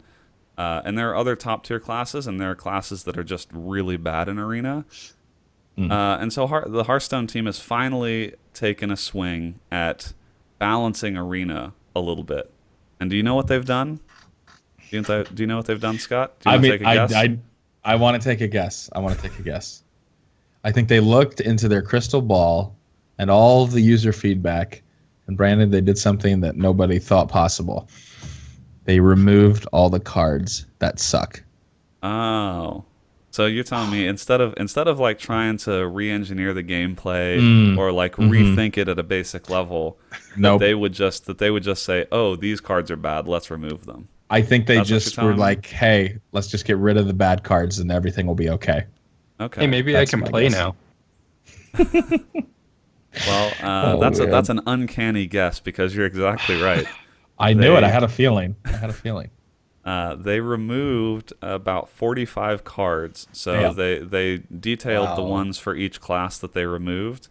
And some of them, it's just funny seeing the list of some of these cards because like Shaman, Warlock, Druid, Warrior, Hunter all have just a bunch of pretty bad cards. Like cards that some of them are okay when you're in a constructed deck because you can build a certain deck that takes advantage of its power. But in Arena, some of these cards are just terrible because you're never going to be able to build that perfect synergy like you can with a constructed deck. So I thought this was funny to throw in there because I used to really like playing Arena, but I've kind of gotten away from it over time because it just gets a little boring, like it gets a little stale. And I just thought it was funny that they've taken a stab at balancing, and it's literally just like removing some bad cards and seeing what happens. So, so if you care about Arena, let us know how that is. I may give it a try and see if it makes any tangible difference. But I think the problems with Arena may go a little bit deeper than that. Gotcha. There you go. The Blizzard. I feel like we need a sound clip here. That has been the Blizzard Double Shot sponsor. That sounds like a dude. How has Blizzard not made a gaming beverage called the Blizzard Double Shot or whatever? Actually, they could get into some espresso or coffee, kind of like those Starbucks cold drinks. That's actually Starbucks has a drink called the Double Shot. They should do a co-branding thing. They definitely should. They missed out with the launch of Legion and everything. Dude, Demon Hunters. Oh my god. Oh man, yeah. So much money to be made. Well, they don't have you hired, so too bad. They lose out. Yeah. All right, so one more quick hit that we've got here. So Cyberpunk 2077 is reported to have more people working on it than The Witcher 3 ever did, which is pretty crazy considering how vast and huge, having not played The Witcher 3, but just hearing from people about how many fucking hours they have in that game and how good it is and how much content there is to be seen. That Cyberpunk is they're dedicating more resources than they did for The Witcher. So there's no word on release date, though. We still don't know when that's going to happen, but I don't know. I'm assuming does that excite? I'm trying to think. Who's The Witcher 3? You love The Witcher 3, right, Katie? Did you play that? I actually didn't play that, but what am I thinking of? I'm thinking of somebody. It's not you. I am excited for Cyberpunk, though. Like, Tim from KBMOD loves the shit. I know Tim loves it. Okay, for some reason I thought Katie loved it too, but anyway, fair enough. But you're excited. It has to be obscure. You got bored of The Witcher, Brad? Yeah, I didn't kill anyone soon enough, so I just left it. Well, regardless of your thoughts on The Witcher, the fact that Brad, he's like, I personally just I'm keeping the conversation on track. I know. Here. See, that's what I'm doing. Like I'm kind of impressed about this because when you think about the amount of content The Witcher has, regardless of whether you enjoy it or not, like the one thing that is universally understood is that you can basically spend hundreds of hours before you complete all of the content in the game.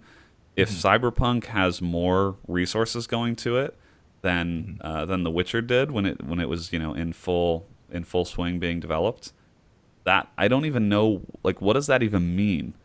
I don't think we really still know what Cyberpunk is going to be, but it got announced like over 3 years ago, and if they have this many people working on it, like, what is this game?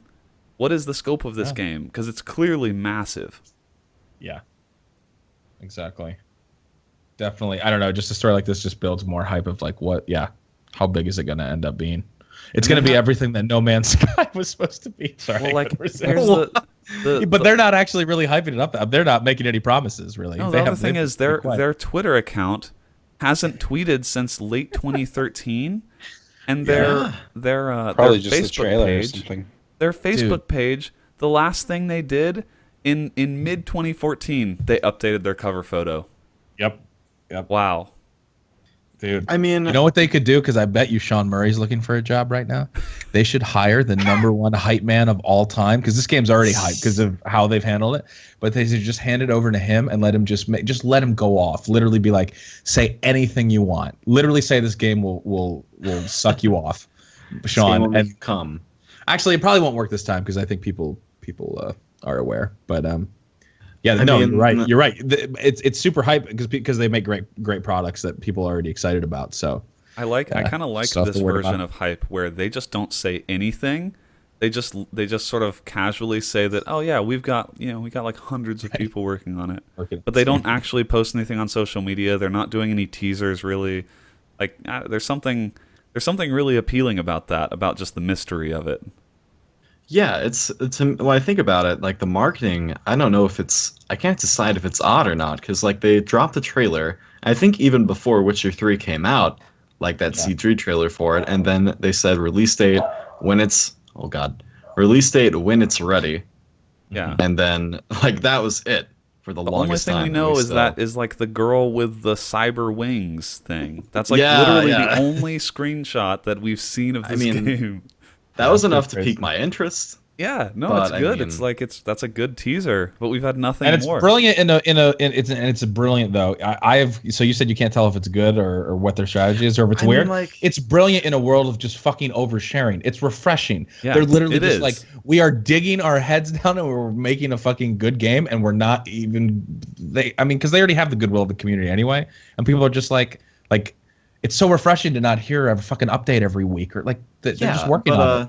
It's just like, at the same time, I think about when the guy from Bethesda was talking about Elder Scrolls, like you want to announce the game the year it's gonna come out, like Fallout 4. Like they could have announced Fallout 4 like 3 years before the game came out and then said nothing. Or like, would it be better or worse to wait like a year before Cyberpunk 2077 comes out and then like announce it then when they have something like substantial to show off? Like, so I don't really know. Like, I mean, I guess we'll see if like this is good marketing or not, just to like put it all in everybody's mind, but not really start hyping it up. I guess just I don't know. I'm confident whatever it is. I'm sure it's going to be a quality product. I like that about CD Projekt Red is that I feel like they're pretty understated as a developer. Like I don't get the sense that they really hype up what they're doing that much until they're confident in it. And then, they when they put out something like The Witcher 3, you can tell it's like once they're confident in it, then they'll talk about it, but they're not I don't know. They're not trying to sell you something. At least that's the sense I get. Like they're not trying to sell you the game. They're just like, here's the game we worked on. We poured our hearts into it. Hope you like it. They're not trying to sell you something the way that maybe like sometimes EA or Activision every other the American publishers are wont to do. Like they feel like they have a very different culture with the way they operate. Exactly. So there you go. So we don't know exactly what it means. It's just, a lot of people working on the game. So, all right, Katie, this is your time to shine. We are into the new releases. All right, here we go. So September 13th, BioShock the Collection is going to come out, which is the remaster of 1, 2, and Infinite, coming to next-gen consoles. With taking a look at some of the comparisons here. It's a lot more than just higher resolution and better textures. It looks like some new things were added, like when you're dropping down into Rapture for the first time, they added in things like, oh, there's a clan of jellyfish over here. Just like little things that do the jellyfish move away when you get close to them. We can't confirm Okay, just jellyfish curious. AI yet. Okay, but, just checking. no, but just little things that like don't really break the feel they were going for, Mhm. but still like add to it. So, and good news for PC players: if you already own 1 and 2, like most people do, Yes. you will get the remastered versions in a free update. I'm pretty sure it's gonna be an update that they will release to your account. There's not really gonna be a remaster for Infinite because when that came out, it was released on PS3, 360. It was pushed back way far, like visually on consoles. So the jump on the consoles is gonna be enough to like be a giant improvement. But it was already for like console standards at the time. Like the jump is going to be pretty big for Infinite for console players. So PC players, still going to be a fucking beautiful game on max settings and everything. But yeah, that comes out. Excuse me, did you say max settings or Mac settings? Did I say max settings? It sounded like Mac. I know you were saying Max, but I think just it's need to figure out who's settings. getting paid what. Brad is being paid to promote Blizzard Earlier, I products. said, You're getting paid by Apple to promote Mac settings, like max settings. Earlier, I said let me sync, and I'm like, I meant to say think, but do I make a joke about So this? many subliminal marketing messages in this there's a lot of podcast. things going on. I'm just unsure. Let me sync. Philips syncs. Get them now. Home Depot. No, it's pretty well. But no, that's going to come out September 13th. Also, the game Recore, which is coming to PC as well as an Xbox One console exclusive from producer Keiji Inafune of Mighty Number 9 fame. Oh boy, he's riding high right now. Riding high. But yeah, $40. Unfortunately, not on Steam. You will have to go on to the Microsoft Store if you'd like to play Recore. Oh god, so I won't be playing. It's interesting that it's not even out yet, but it has a 4.7 rating on the Windows Store. What? That's crazy. It is a 5-star rating from Jägermaster619, who has rated it 5 stars with the title "Can't Wait." Oh my god! I This hate shit when is they allow incredible. this. They allowed reviews before it even came out. Dude, it's got 3,750 by the way. Too. It's not even like 3 reviews. Great. It's all hype. Great. Graphics look fantastic. And then Metroid Prime. What? Just because it's got the Metroid Prime pedigree. Like hype waiting for this colorful game. I'm reading some of the lower fake-ass star reviews. There's like a 3-star review that says, "Wow, pushed back again," or like there's a 1-star review that says, "When is this game with a 4 coming out? When is this game come out? I don't like I have to wait so long for this game." That's a 1 out of 5 review. That's amazing. Microsoft These Store are- ratings almost as trustworthy as the iTunes review system. Yes, exactly. Yes, yeah. But yeah, look out for that September 13th. Hopefully it's good. Next up, can't say I'm too interested in this, but I mean, probably successful games. Pac-Man Championship Edition 2 is going to come out on Steam on September 13th. I think the only reason I'm really interested in this is because IGN reviewed like Championship Edition DX with like a 10 out of 10, which led me to believe, these games are probably really good. Classics. And probably because there's this Pac-Man at Dave & Buster's that is a lot of fun. So, yeah, listen, I've had nothing but great experiences from Pac-Man. Did you know that Katie Zen first discovered his body when he found a poster of Mrs. Pac-Man back in the day? But he doesn't share that story often. Yeah, I don't know how you got information of that. But, I talked to your mom the other day. Okay, it all makes sense now. I guess if you like Pac-Man, this looks like an okay Pac-Man game. There's like some 3D Pac-Man stuff going on. Yeah, it looks like there are a lot of cool little twists like here and there. Like the map will change up and like some like visual changes and some like it kind of reminds me of maybe like Geometry Wars style like changes to it. Yeah, a little bit. Mm-hmm. But yeah, according to Steam, it's the much awaited sequel to Pac-Man Championship Edition. Yeah, absolutely. September 13th. Oh yeah. Next up, Dead Rising. The first Dead Rising is going to get its PC port finally on September 13th. So, not sure. Let me see. I don't know if they're doing any like changes to it, or if they're finally just porting it to the PC. Oh, But what I do it's like know, 2 years after it got released on Xbox, right? That was an Xbox launch title, I think. Xbox One. oh yeah. Yeah, I don't know what took them so long. Yeah. But what I do know is that you can pre-order Mm. the Dead Rising triple pack. Wait, I don't know where I'm going with this.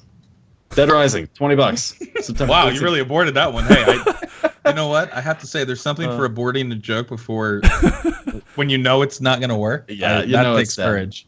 You just Just to let it go. I've never done that, so salute, soldier. Well done. Well done. But all right. And lastly, Divinity Original Sin 2 is going to be dropping on early access on September 15th, which I've seen it come up. The first game come up a few times. It was like a Diablo kind of clone. Yeah, it really Which, looks like that. Yeah, got pretty. I assume it's pretty well received. Like, or am I thinking of what was that free to play Diablo? Oh, Path of Exile. I don't know why I confused those two. It has a yeah. little bit of a Diablo. Yeah, I can no, see it the defi- it similarities definitely in this has- stuff for sure. It definitely gives Diablo off looks that Diablo or Path vibe for sure. Yeah. If Definitely. you if this was on the Microsoft Store, based on what I'm hearing, KD, you would have rated 5. That you can't wait. The hype. Yeah, I'd give it a 2 out of 5 because a trailer was really good and got me excited, and I'm mad that I have to wait for the game to come out. So Yeah. 2 out of 5. By the way, I started digging into those reviews, and there is absolutely zero chance that about 3,000 of those aren't just dummy accounts made by Oh yeah. Microsoft. Like 100%. they're just like fucking 2 words or like 5-star. Like, dude. Anyway, whatever. Yeah, and you go. I mean, for I'm not like, shocked, but it's just hilarious. Yeah, and you click on 1-star reviews, and there are 2 written reviews, and the site says out of 154 ratings. Yeah, come on. Yeah. Anyway, but But yeah, Divinity Original Sin 2. Yeah. If you want to get in the early access, I normally don't talk about games that are early access, but I figured, if you're hyped for this, you want to play it as soon as you can. So September 15th. I've heard a little bit about it. Yeah, I mean the screenshots look really nice. I'll be curious to see what it looks like. I mean, since it is in early access, I don't know what their plans are. Yeah. I have really fond memories of Torchlight 2, and I've been looking for something to scratch that itch again, because every now and then I go back and like replay that. Because that was like, I've never played any of the Diablos, but really enjoyed Torchlight 2. I might try this out, or maybe, I don't know. Anyways, that's gonna do it. The first Divinity Original Sin seemed to be really, really positively reviewed from what I saw. So I'm sure there are a lot of people probably waiting for this one. Okay, awesome. all right. But there yeah, you go. that's gonna do it. It releases. Yeah, let's jump into the viewer questions. Is Brad Do still it. I'll alive? take it away. What's up? Is Brad still alive? I don't know. Yeah. Test. Oh, okay. Oh, he's here. Okay, Yeah. just making sure. Okay. Sorry, I passed out. Brad, do you like Pac-Man? He blacked out writing Reddit support comments about Valve on the CS:GO subreddit. Just, I'm gonna go and see all these new posts. God damn He it. was too busy leaving his own Recore review. Yeah. I All give right. it 1 out of 5. I spoke to support and they said Harambe was just a gorilla.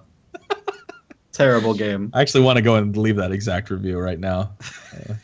But all right, viewer questions. First one comes from our own Hexadecimal, who what's up, Hex? Who asked us, this is a great question. Hottest meme of 2016. And it rhymes. No. So. Now, before we get into this, Mhm. I want to ask you guys. Does he mean it in a literal sense, like literally hottest? Oh, like No, okay. I don't think so. I think he memes it. Oh, He God. memes it.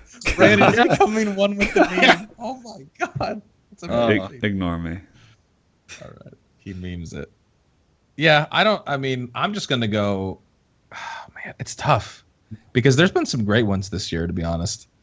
And I mean, I'm just going to review some that I think are easy contenders. Obviously, I got to mention Dat Boy. It's feels died like out now. It feels like a two-way race between Dat Boy and Harambe. Exactly. But there Those have were the been two some that other came ones. to mind. There have been some other ones though. I really enjoy the Overwatch play of the game meme. Oh, That was that good. has That was been really good. good. Yeah, Oh, the Drake, the that, and then the like for the picture you like or dislike. Yeah. It's like this, and then for another. Yeah. I can't believe I'm about to type in 2016 memes into Google. Are you really?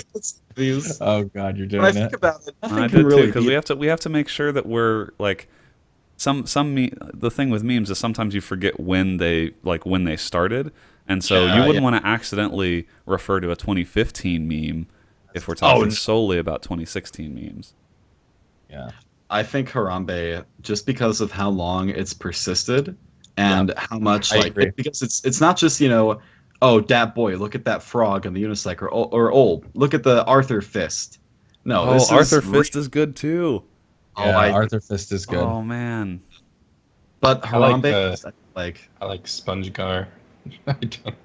was that that yeah, one's SpongeGar was okay. good for a bit. Yeah, that one's okay. Well, the truth is, Dat Boy I don't think is truly 20. I actually went into the history of Dat Boy.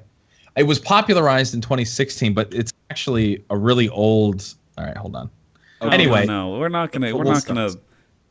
go Fair with enough. like that We'll deep allow it. into it. All right, we'll allow it. It definitely came into mainstream culture in 2016. Yes. A lot I of do need to these say- memes actually got created before 2016. Like I'm looking at this Daily Dot article, and Yeah. they're talking about the kid I'm looking at the it. kid that looks super constipated. I was like, I don't think that was 2016. I can't stand how Pawn Stars suddenly got relevant. I can't fucking stand that. Okay, So then I that's a- saw that starting to get circulation. That's a pretty okay meme. I mean, I think don't- I I can don't think hate of that one. one time. Honestly, like, I when agree though. Like a lot of them are really good. I think Harambe, because first of all, for how prevalent it is all across all society. I mean, everybody instantly knows what you're talking about when it comes to Harambe Oh, because it was such a huge story. it's real. Right, exactly, it happened. But then the fact it gets old a little bit after a while. But I just love that. There's so many layers to why the meme, like the Harambe meme, works. Because really, at the end of the day, you can go with it's just people taking something that had absolutely nothing to fucking do with them, and taking this gorilla that they didn't know existed and exalting him to God status, right? And so there's that level of it. But then there's also you get people. Then it really gets people upset because then people get annoyed. They're like, "Oh, really? A Harambe meme?" And then you have people reacting to that. There's just so many, like Dat Boy. I didn't feel it was as polarizing. I feel like the Harambe meme is very polarizing. You have I think people that's coming 'cause at it from all different angles. Harambe was like the perfect storm because it arose out of a real world event. Dat Boy has Yes. no origination story, Exactly. which is like Exactly. is kind of incredible in its own way, but I think is also what held it back. And actually, like, here's the thing: I think if Harambe didn't happen in 2016, I think Dat Boy's a lock. Okay, that's fair. I would say that's true. But Harambe, I think, is like Harambe has overshadowed every other meme this year. Yeah. I agree. And there's been good ones. Like, this has been a strong year for memes. I think It we has can been say. a great year There's for been memes. an incredible amount of solid ones. I can't believe this has become the meme. Like, I love that we actually discuss meme. I mean, but we really, at this point in our culture, this is an honest discussion. Look, I mean, here's it's the thing: not easy. would you rather listen to a discussion like this on some podcast where people are completely out of touch with the meme world? That's true. No, we are. If there's anything, We're if there's connoisseurs. if there's anything we're qualified to talk about, it is this exact topic. Yeah. Learn makes a great point. Harambe is pretty much pop culture. He has transcended meme, and that's true. He's really even. I mean, he's a meme, but he's even big. Like, it's just in popular culture. I do Yeah, think it's crazy. though, like that there have been some good like you were talking about memes that were created before this year, but have like been popularized this year. Yeah. And what I mean is like the blurry Mr. Krabs thing.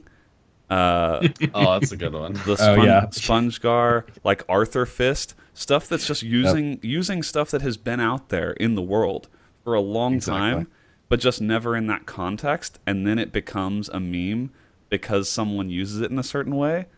I think those have been some really good memes, just like stuff that you relate to because it didn't get created this year. It just someone found a unique new way to use it.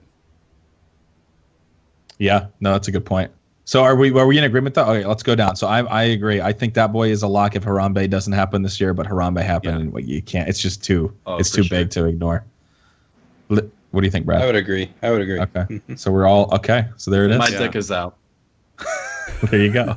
Yeah, then even the dick is out angle, which I didn't even mention. Yeah, they're but having like exactly. Danny Trejo say my dick is out. Yeah, dick's out for Harambe. Like I saw a video of him on Twitter. It's Harambe, just like nothing. that's the thing. Harambe has spawned its own sub memes. That's how mainstream it's gone. Mm-hmm. Pretty good. Oh, man. But yeah, Hex, he's a Hex shoo-in. also knew that we would clearly all vote for Harambe. He planted this question. Yep. It's conspiracy. Exactly. All right. So, thank you, Hex, for that question. We've got a serious advice double shot here. Another double shot. Wow. And so 2 questions relating to, I guess, wanting to get a serious answer. Though the first question, he's really pushing it for trying to get a serious answer the way he's phrased his question. But this comes from J97 Harrison. Nice username, nerd, by the way. He said, tomorrow I start university, and I was wondering if you guys have any tips on how to not end up a jobless fatty like Scott. So he's really pushing it for a real answer right here. And then just Yeah. Oh, go ahead. Sorry. No, go ahead. Did you want to answer for me? Yeah, because you can answer. Yeah, just stay off Reddit, and you should be fine. God damn it.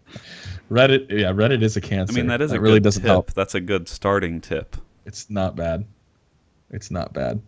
I mean, well, you just started university, so the way he said start university, so I was going to say he's going to be in an incredible debt unless his parents paid for it, but it sounds like he's in Europe, or I don't know. He could be. I don't think he's in the U.S. We don't say start university here because we don't. Yeah, right? Would you assume that he is? You would just say I'm starting college. I'm just going to assume the American education system has failed him. So I mean, okay, so maybe he is. Maybe he is. That phrase definitely sounds more non-American. Normally, someone here would say they started college.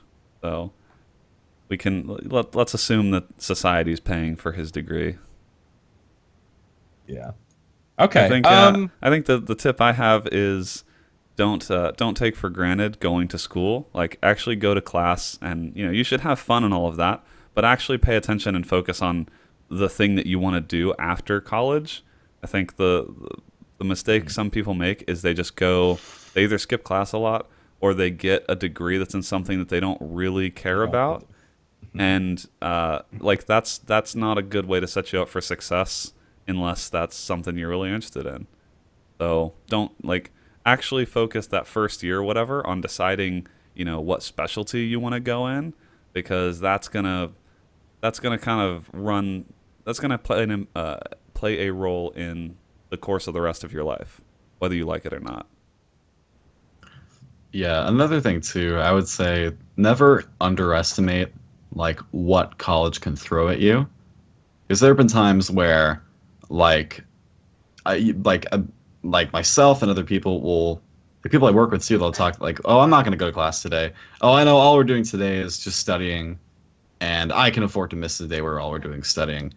And things where if they offer and say an online course, there's some the opportunities do a review assignment, I would say go ahead and do that, because you never want to sweat the small stuff. You want to do take every possible opportunity you can to don't go with it, and also don't go into it with the mindset of getting smarter necessarily.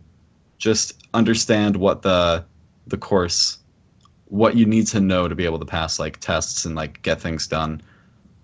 I feel like I like the very realistic viewpoint you've taken, which is don't mean, focus on the idealized version of becoming a smarter, better you. No, you just need to study the night before the pass test. Courses. Study the night before the test. Get out of the class alive. Yep. And keep going.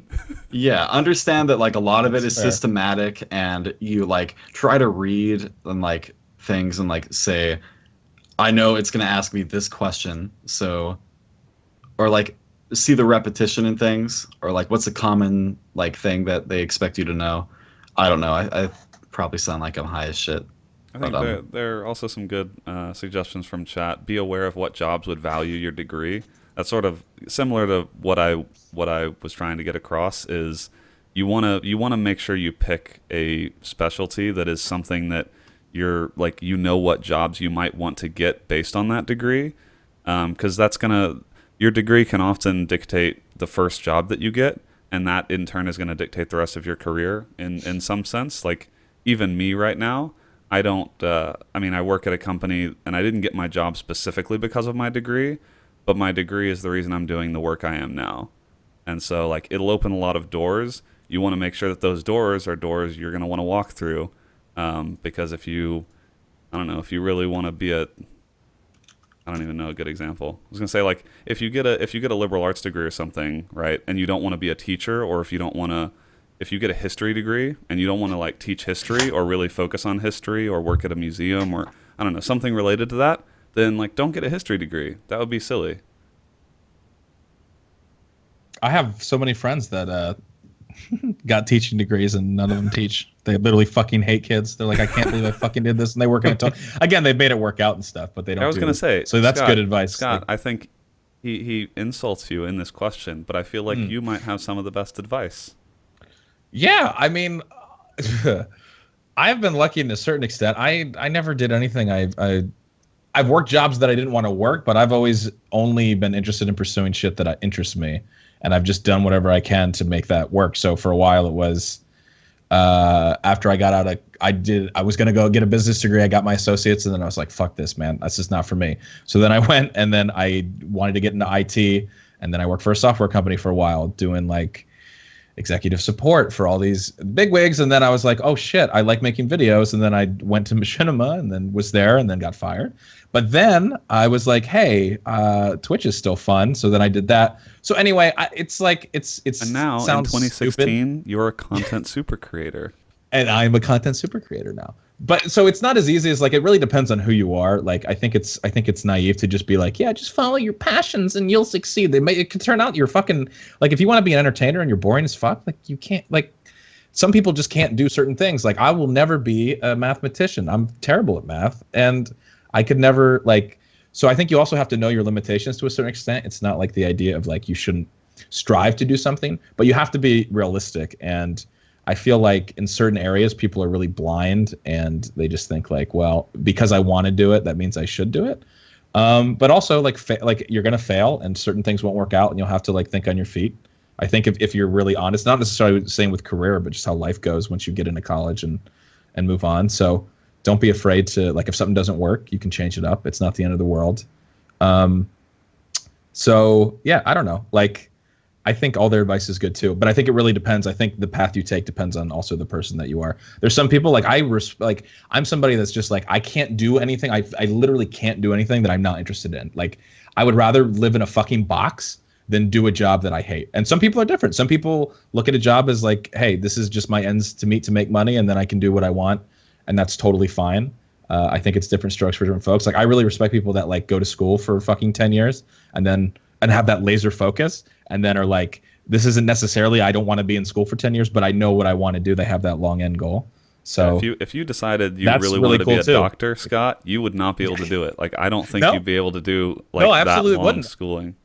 I absolutely wouldn't. I don't think I could ever go through that much schooling. And even, yeah, I don't think I could. So, yeah, just, I think all the advice is good. Brad, do you have any advice as a recent graduate? Definitely do work while you're in school, even if it's just mundane university stuff. I know I went to school with a lot of people that just didn't work through college and just expected to get a job just based on having a degree. That it doesn't work like that. Yeah, I spent my first 2 years just contemplating what I did want to do, and to be honest, I'm still not exactly sure what I want to do, but I at least know the industry and the field I want to work in, so that kind of shows where I went with my degree. But I did some work through college that kind of helped shape that, and I ended up networking with a lot of people. I mean, hell, that's how I got here. It was just my own initiative to network with individuals that are relevant to my own interests in the industry I wanted to work in. So, yeah, just don't think it's not just going to school and getting it done with. It's a lot more work than that. So, exactly. Also, I would say too, again, just like I feel like it depends on what you go to school for. So certain things you just have to go to school for and learn before you can even get into the industry. You have to have whatever it is, like a degree in this to even step in. But I feel like a lot of people go to college or university or even when I saw my old job before I was working at Machinima, and they come fresh out of college and they're just like, well, I went to class for this, I knew all this. It's just like, you don't know fucking anything until you actually are at the job and you learn what it requires and you learn the stuff. Like, there's just no replacement for actual. And I mean, obviously it depends on what you're doing. You have a lot of like internships and you can do stuff or even work while you're in school. But just realize that you don't know fucking shit, and you're gonna learn a lot of shit on the job that you never was fucking covered. Which I think that's realistic for anybody. But yeah, don't go in thinking you know anything when you get hired at any place, because it will not be what you expect almost 99.9% of the time, I think.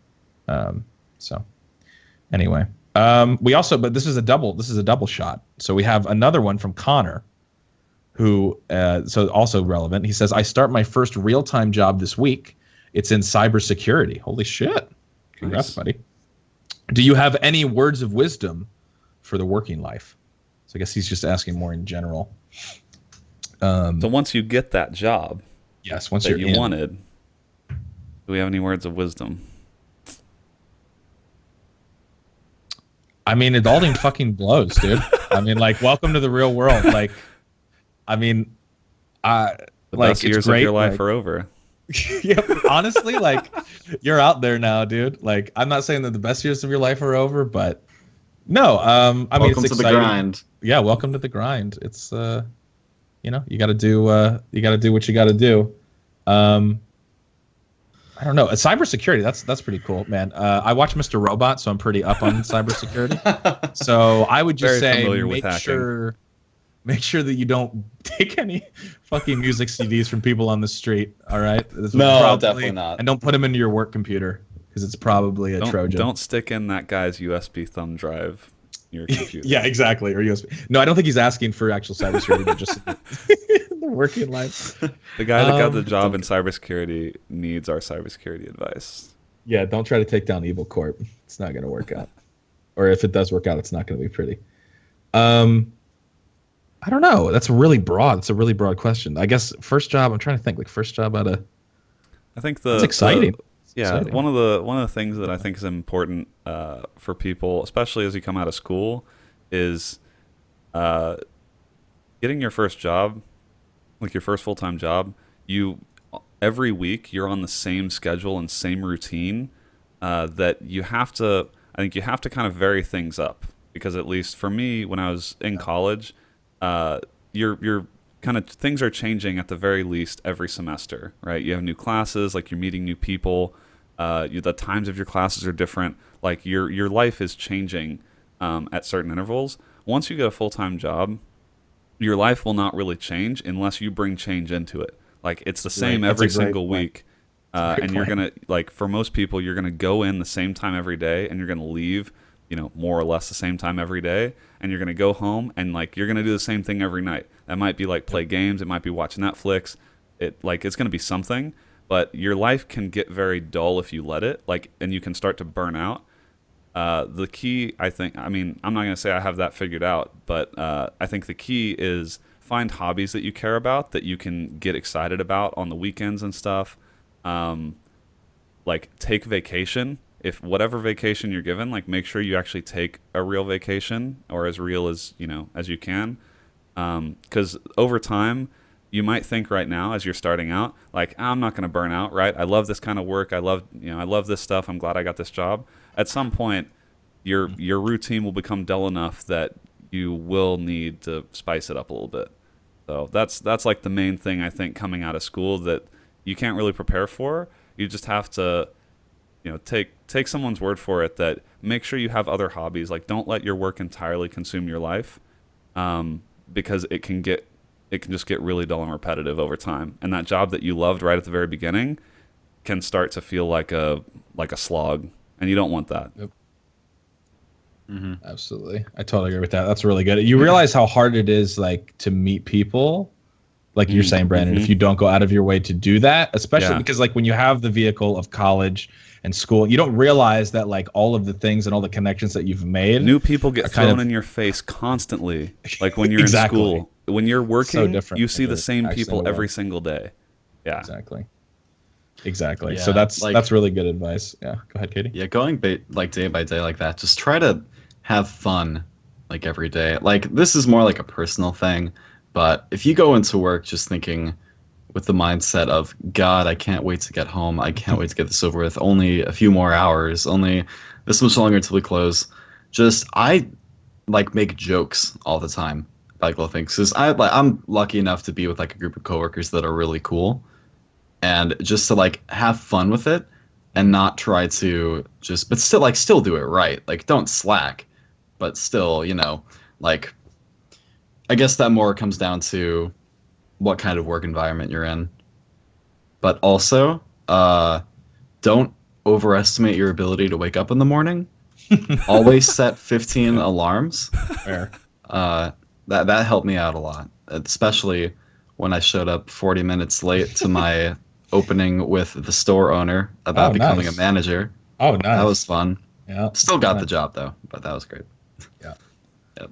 I mean, yeah. I imagine working at Family Video is pretty cush life, though. I mean, There it is. I knew it was coming. The trigger. there's not many managers left that would. No. They were I'm like, very- all right, you just showed up. You got the. I just can't say anything about working life at all without going back to this. family I'm video. putting myself up, Where do like God. who do many people get poached from Family Video? I did. Yeah. I got laid off. Yeah. I mean, Oh, well, I mean that's not You know. exactly the same as being poached. But, being poached? What do you mean? okay. No, like by poached, the like poached company from while other you're behind. companies. Like, do you see Best Buy like taking your best folks? They're like, we'll give you a cush job on the Geek Squad. There are a select group of people in the world who are like experts at renting. Okay, So like those people become, high priority gotcha. individuals Yeah. to have. That's so what I figured. Yeah, got to be cutthroat out there. when you're someone like me, you get, emails every day saying, "Listen, Katie, we need join our rental division of the Geek Squad." That's You're literally I'll a give you something. historian for media. It's It really pretty is. crazy. I'll give you something my dad always said to me because his dad always said it to him, but it's really true. Literally, I mean, your show up on time thing was good, but he said literally just said if you are a dependable person, you will always have a job somewhere, and that really is true. And I think that goes across. I mean, not saying that you won't ever get laid off or whatever else, but dependability, like, and that obviously goes to all different areas of life and at any kind of place you work. But as long as you're like somebody that I feel like a company feels like they can count on, or wherever you work, like that goes so far. And so punctuality, I guess, would also be something, Katie, that you want goes to into be the dependability. person. You want to be the person that people feel like they can rely on. Exactly. And as long as if you that instill goes that so feeling far. in people, it does go Yep. a long way. So Absolutely. like come through on your commitments, like be on time, do the basic things right. People do appreciate that over time. You don't have to be the most flashy employee, the most flashy, but person or whatever, like you're saying, you do the small things right, like that really goes a long way.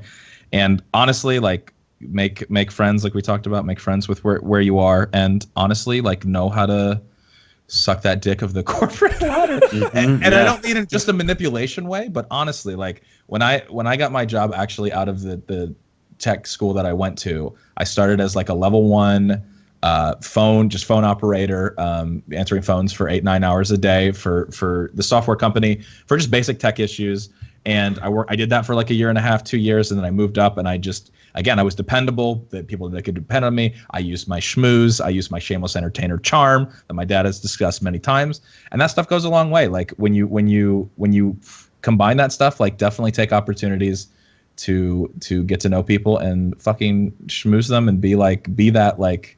Well, it's not. It's easy to say. It's but not it's not even schmooze. It's not even schmoozing because, like, I think It's just- basically yeah. you're saying like people want to be around others and they want to work with others that they feel like are dependable and Yes. kind of likable and relatable. And that's why That's Scott, much you better make way of saying you it. make a good entertainer because that's just your natural personality. And so like just being real with people and being like becoming friends with them, not necessarily because you want to move up, but just Yeah, because exactly, like it's good not- to have friends, right? people want to work with people that they enjoy and have fun with, and so if they know that you're going to get the project done, and that you're also going to have fun with them while you do it, those are the types of people that others want to work with, and that means that if it comes time to perform for performance reviews, those people will rate you highly because they're like, yeah, that guy's awesome. He'll be an awesome guy. That's the general advice. Yeah. And always try to keep growing too.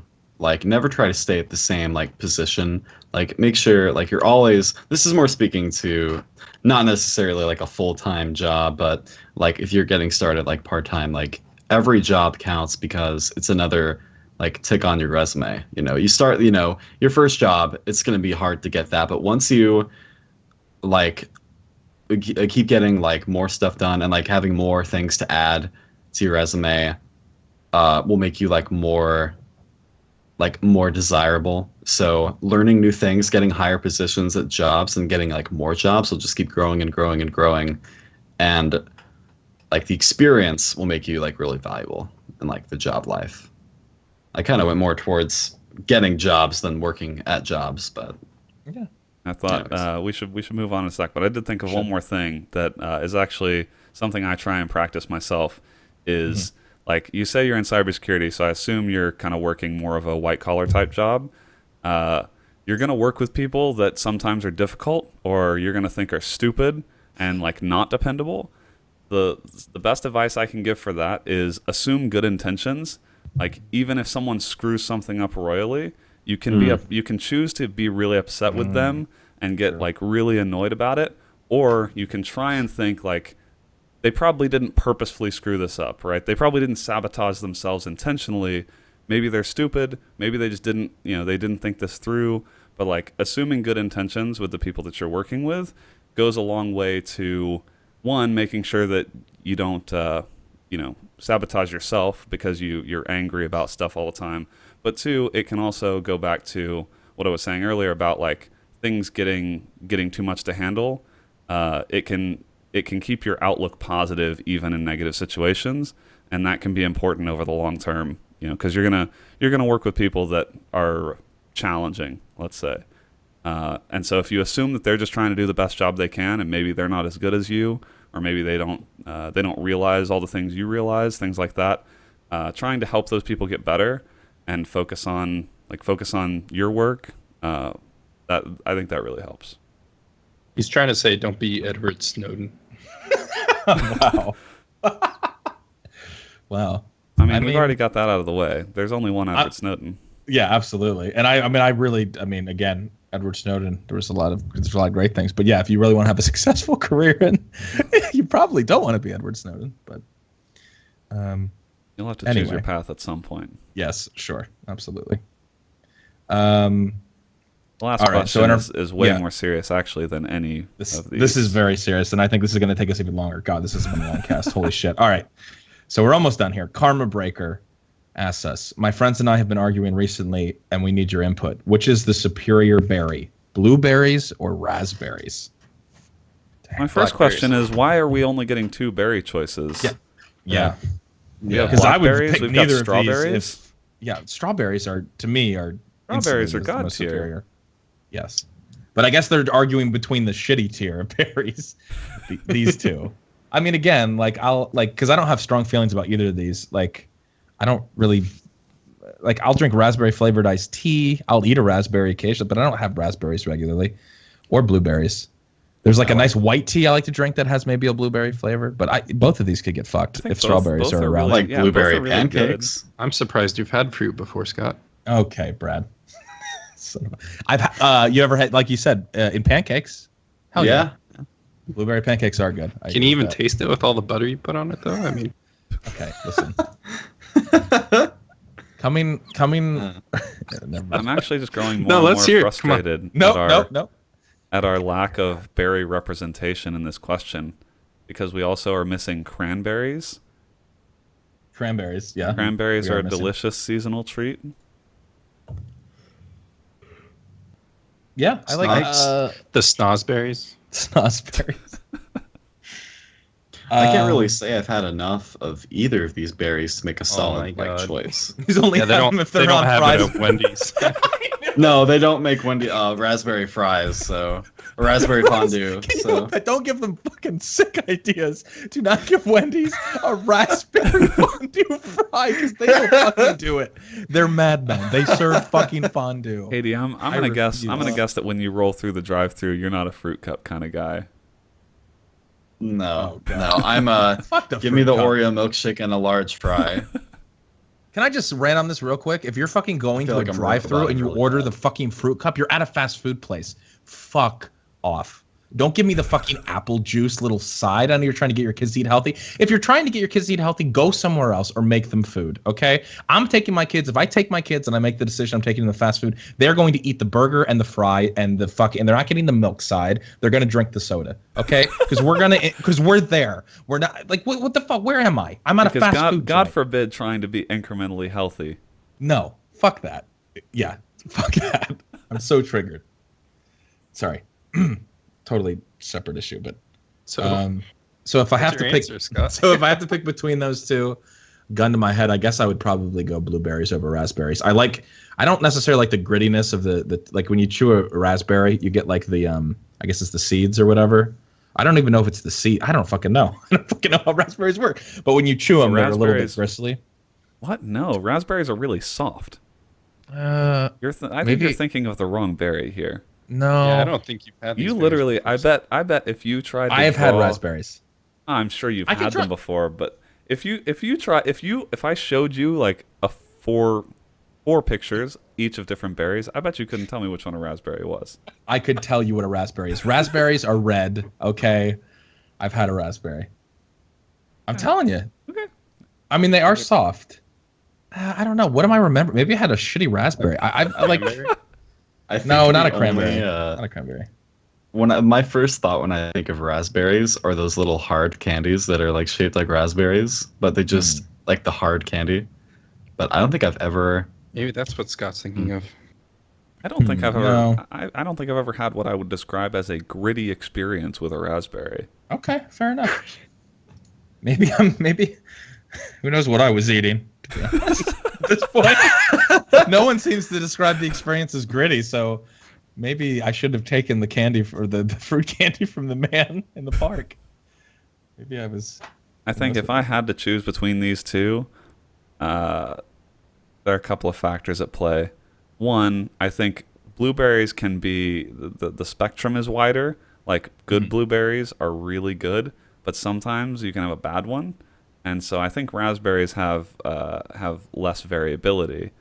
But Okay. I by default have to go with blueberries because my wife's allergic to raspberries, and so Ooh, I have to be careful about bringing home stuff that has raspberries in it because that's It'd be that's bad not for her. answering the question though. Which hits. is the superior? no, but berry? that's what I'm saying. The superior berry for my lifestyle is blueberries because I can't enjoy raspberries to their fullest. He's not asking about your lifestyle. He's asking about my friend and I have been arguing recently. Well, And I we don't need your. look. I don't know anyone who's allergic to blueberries. I know one person who's allergic to raspberries. So the superior berry, according to my anecdotal experience, is blueberry.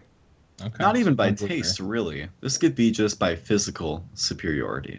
That's Like true. if He didn't A actually even blueberry say and a taste. raspberry. Mm. No, if they went toe to toe in Oh my a God. berry boxing match, Oh my god. Kill me. Actually, I think you know what? I think the soft skin of the raspberry would definitely lose in against the gritty blueberry. Oh my. in a battle All of right. fisticuffs. I think a blueberry would win against a Oh. raspberry. Yeah, Kind of looks it's like open a, to kind interpretation. of looks like a boxing glove. Oh, you're right. Yeah, yeah. A raspberry. There are just so many targets. You know, like all those little. Oh my god. Okay, let's move on. All right. We're moving on. Jesus Christ. All right, we're finally at the iTunes podcast review of the week, and we have 2 reviews this week. Which believe it or not. Somehow that we is- have 3. Well, but 2 yeah, they're are the same review. is it So actually how it is on the actual page? Absolutely. It is. What? It is there. Crazy. So I don't know if who knows. I put it in here as I read it. So there are technically 3 reviews, but only 2 reviews that have content because 2 of the reviews are the exact same. Yeah, they are. But I was thank trying you to for see the if 2 there was a ratings, difference. I guess. Yeah, Okay. absolutely. So there we go. So yeah, Brandon, as Brandon says every week, you can go. All you need is an iTunes account and the ability to hit 5 stars, which is what this podcast deserves, and then leave. The content of the review can be varied. Okay, you can ask us a question, you can give us an opinion, you can tell us what you actually think of the podcast. That doesn't usually happen, to be honest. I feel like what people actually think of the cast is usually an afterthought in these reviews, but I think they're so enamored with the idea of the cast already that it's hard to offer an unbiased review. exactly. So let's now both these reviews are all 3 of these reviews, excuse me, even though there is a duplicate, of course, are 5 stars, so that goes without saying. The first one is entitled "Hombre is the Dick?" question mark with Wait, hold dick on. Can spelled. you try that again? Wait, Sorry. Harambe is the dick? Is that better? I just wanted to make dick sure spelled- you mispronounced Harambe. Oh, did I? Which, what did I say? I don't Harambe. even. I don't What even did I know. say? I don't know. Harambe? Yeah. Harambe is the dick. And this is by Irwination. And he says this: "Be wary at the PAX young Brandon, for Brad is now the Nigerian prince's son." What does this mean? If I had read this before PAX, I would be really afraid. Yeah. Just glancing in all directions, looking out for a Nigerian prince. So, But now I'm wondering now if maybe there's something I missed, or like something that I was supposed to pick up on at PAX. What Yeah, was the is this- review a few weeks ago? Where yeah, we had someone- another review that was something about, was Brandon being something with the Nigerian I prince? think it had to do with me. Yeah, Uno, it was Yeah. you. It was. It was. Oh, I'll see if I I You can have were to the go son of a through- Nigerian prince. No, I need to I go am. through old docs. Yeah, find the other Let me doc see. if you can. I'll dig. We'll come back to that. Okay, but now we're gonna. Oh, Slack! I can't go back that far. God damn it. Great. I can All find right. it. I can find it for us. Okay. While you're looking for that, I'm gonna read the duplicate review. Here, Can hold on. can I I found read it. this? I found it. You found it? Okay. Yeah. What was the other? So the last review was about a few weeks ago, and it was Katie Zen is a Nigerian prince, and Brad will laminate Brandon with a mildly late lamination device. Oh, that's right. Yeah. Right. Shit. Mildly late lemon. It's by the same person, right? Aaron Nation. yeah, it's the same. Mm. Or Brad Wow. is now Oh, so so- Brad. I think Brad is Katie Zen's son, Yeah. and Brad is the one So- with the lamination device. And we learned what that was that week as well. Good God. Yeah. But neither of This you is were building neither up of you to were at something. PAX though. How does that relate Be to wary. PAX? At the PAX. Maybe he's saying that because you were away, that I did something while you were away. Oh, that's possible. Yeah. That's possible. Yeah, It could PAX, be okay. unrelated to PAX itself, just the fact that I wasn't physically here. Right. This is right. building up to the final piece of This is some gonna- bizarre puzzle. This is gonna be like the Da Vinci Code unlock. Like once he's gonna give us this. Oh yeah. cipher, and we're gonna be like, what? Oh my. Heads God. are spinning. Yeah. Uh, All right. Well, Urban Nation, thank you for the 5 stars. I don't know. I don't know if I want this to be the last review of this sort, or if I'm intrigued with where this is going. Exactly. I need to see the finale. I Have it more has to all Urban come Nation. We together. are intrigued. Okay, I'll say that much. I am. I need to make an offering. All right, and our final review comes from Patrick is French. Can And- I read this? Yeah, you can read this one. Go ahead. Okay. Patrick is French. The title of this review: More triggers than a match of CS:GO. Good title. Yeah, it's pretty good. And he says, "I love you guys. I really do. I could go all Trump on this review and build a wall of a comment, but instead I'll leave you with this haiku. A fan of triggers. Swift as through a passageway. Fly now, Harambe. Thank you. Hashtag shark bite fruit snacks. Oh, It's so good.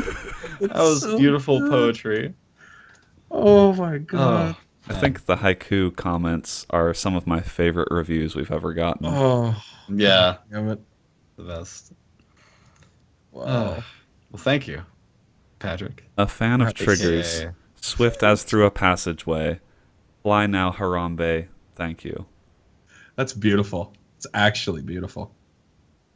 I think God that, you damn. know what, that actually seals Harambe as the meme of 2016 when you can create It's- such it's a- beautiful poetry. Yeah. In Perfect both example. reviews, the title of the first one also. That's true. Oh my- Yeah. Consistent Harambe in our lives. Absolutely. Absolutely gorgeous. So I'm glad that we've been pushing for the more reviews to come, and hey, people have been answering. So keep them coming, guys. We're enjoying having multiple reviews to read at the end of the cast every week here. Especially, So. I mean, beautiful poetry. It's, Yes, it's like I mean that's wanna- going to be hard. Patrick is French. That was beautiful. Yeah, I want to Oh, pull. yeah. I want to pull this out and frame it. Yeah. Actually, That that's even you know that what? has potential for some. That's even Twitch spam potential, to be honest. Yeah, for, you're right. You know what? for some of Actually, what these. we really need is we need someone to get a good picture of Harambe and then Put this- overlay yes. overlay the haiku like in half transparent letters. I already know who can do it. Be Learn to great. spell. I know you're in chat right now. He's done this before. Learn. If you could do this for us, I would love you forever. Oh, here, I'll put it in the chat. I'll copy it in the chat. We need to commission him. Yes. I guess I have to Great. type it, but learn. I would love your work on this. Okay. Like Scott said, thank you for those reviews. And we, Yes. if you do leave us a review, we read them every week, and we will, assuming it's not complete garbage, we will feature it on next week's cast. So There you go. keep them coming. Absolutely. So I think that concludes. I feel like we went super long tonight, but we had a lot to talk about. Episode 249 I mean, we were gone for a of the week, KBMOD so podcast. That's true. Gotta We make did have up. to make up for a lot. We had a lot of stuff to talk about. So we'll be back next week with episode 250. And I can't big believe it. 250. 250, man. Holy moly. It's a lot of episodes. As always, you can follow KBMOD Gaming at KBMOD Gaming on Twitter. Check out, we have a website as well. Go to kbmod.com, check out the content, check out Tim's PAX article, stuff that he saw. We've always got stuff going up on the site. You can follow Katie Zen at KatieZen18. You can follow Brad at Hutchison15. You can follow Volition at VOL1TION. I am at APL Fisher. And yeah, thanks for listening. And if you watched live, appreciate that as well. And we'll see you next week. Farewell, everybody. I just kissed. I don't know why I blew a kiss. What the fuck am I doing? I don't know what happened to me. Okay. Yatta! Don't even.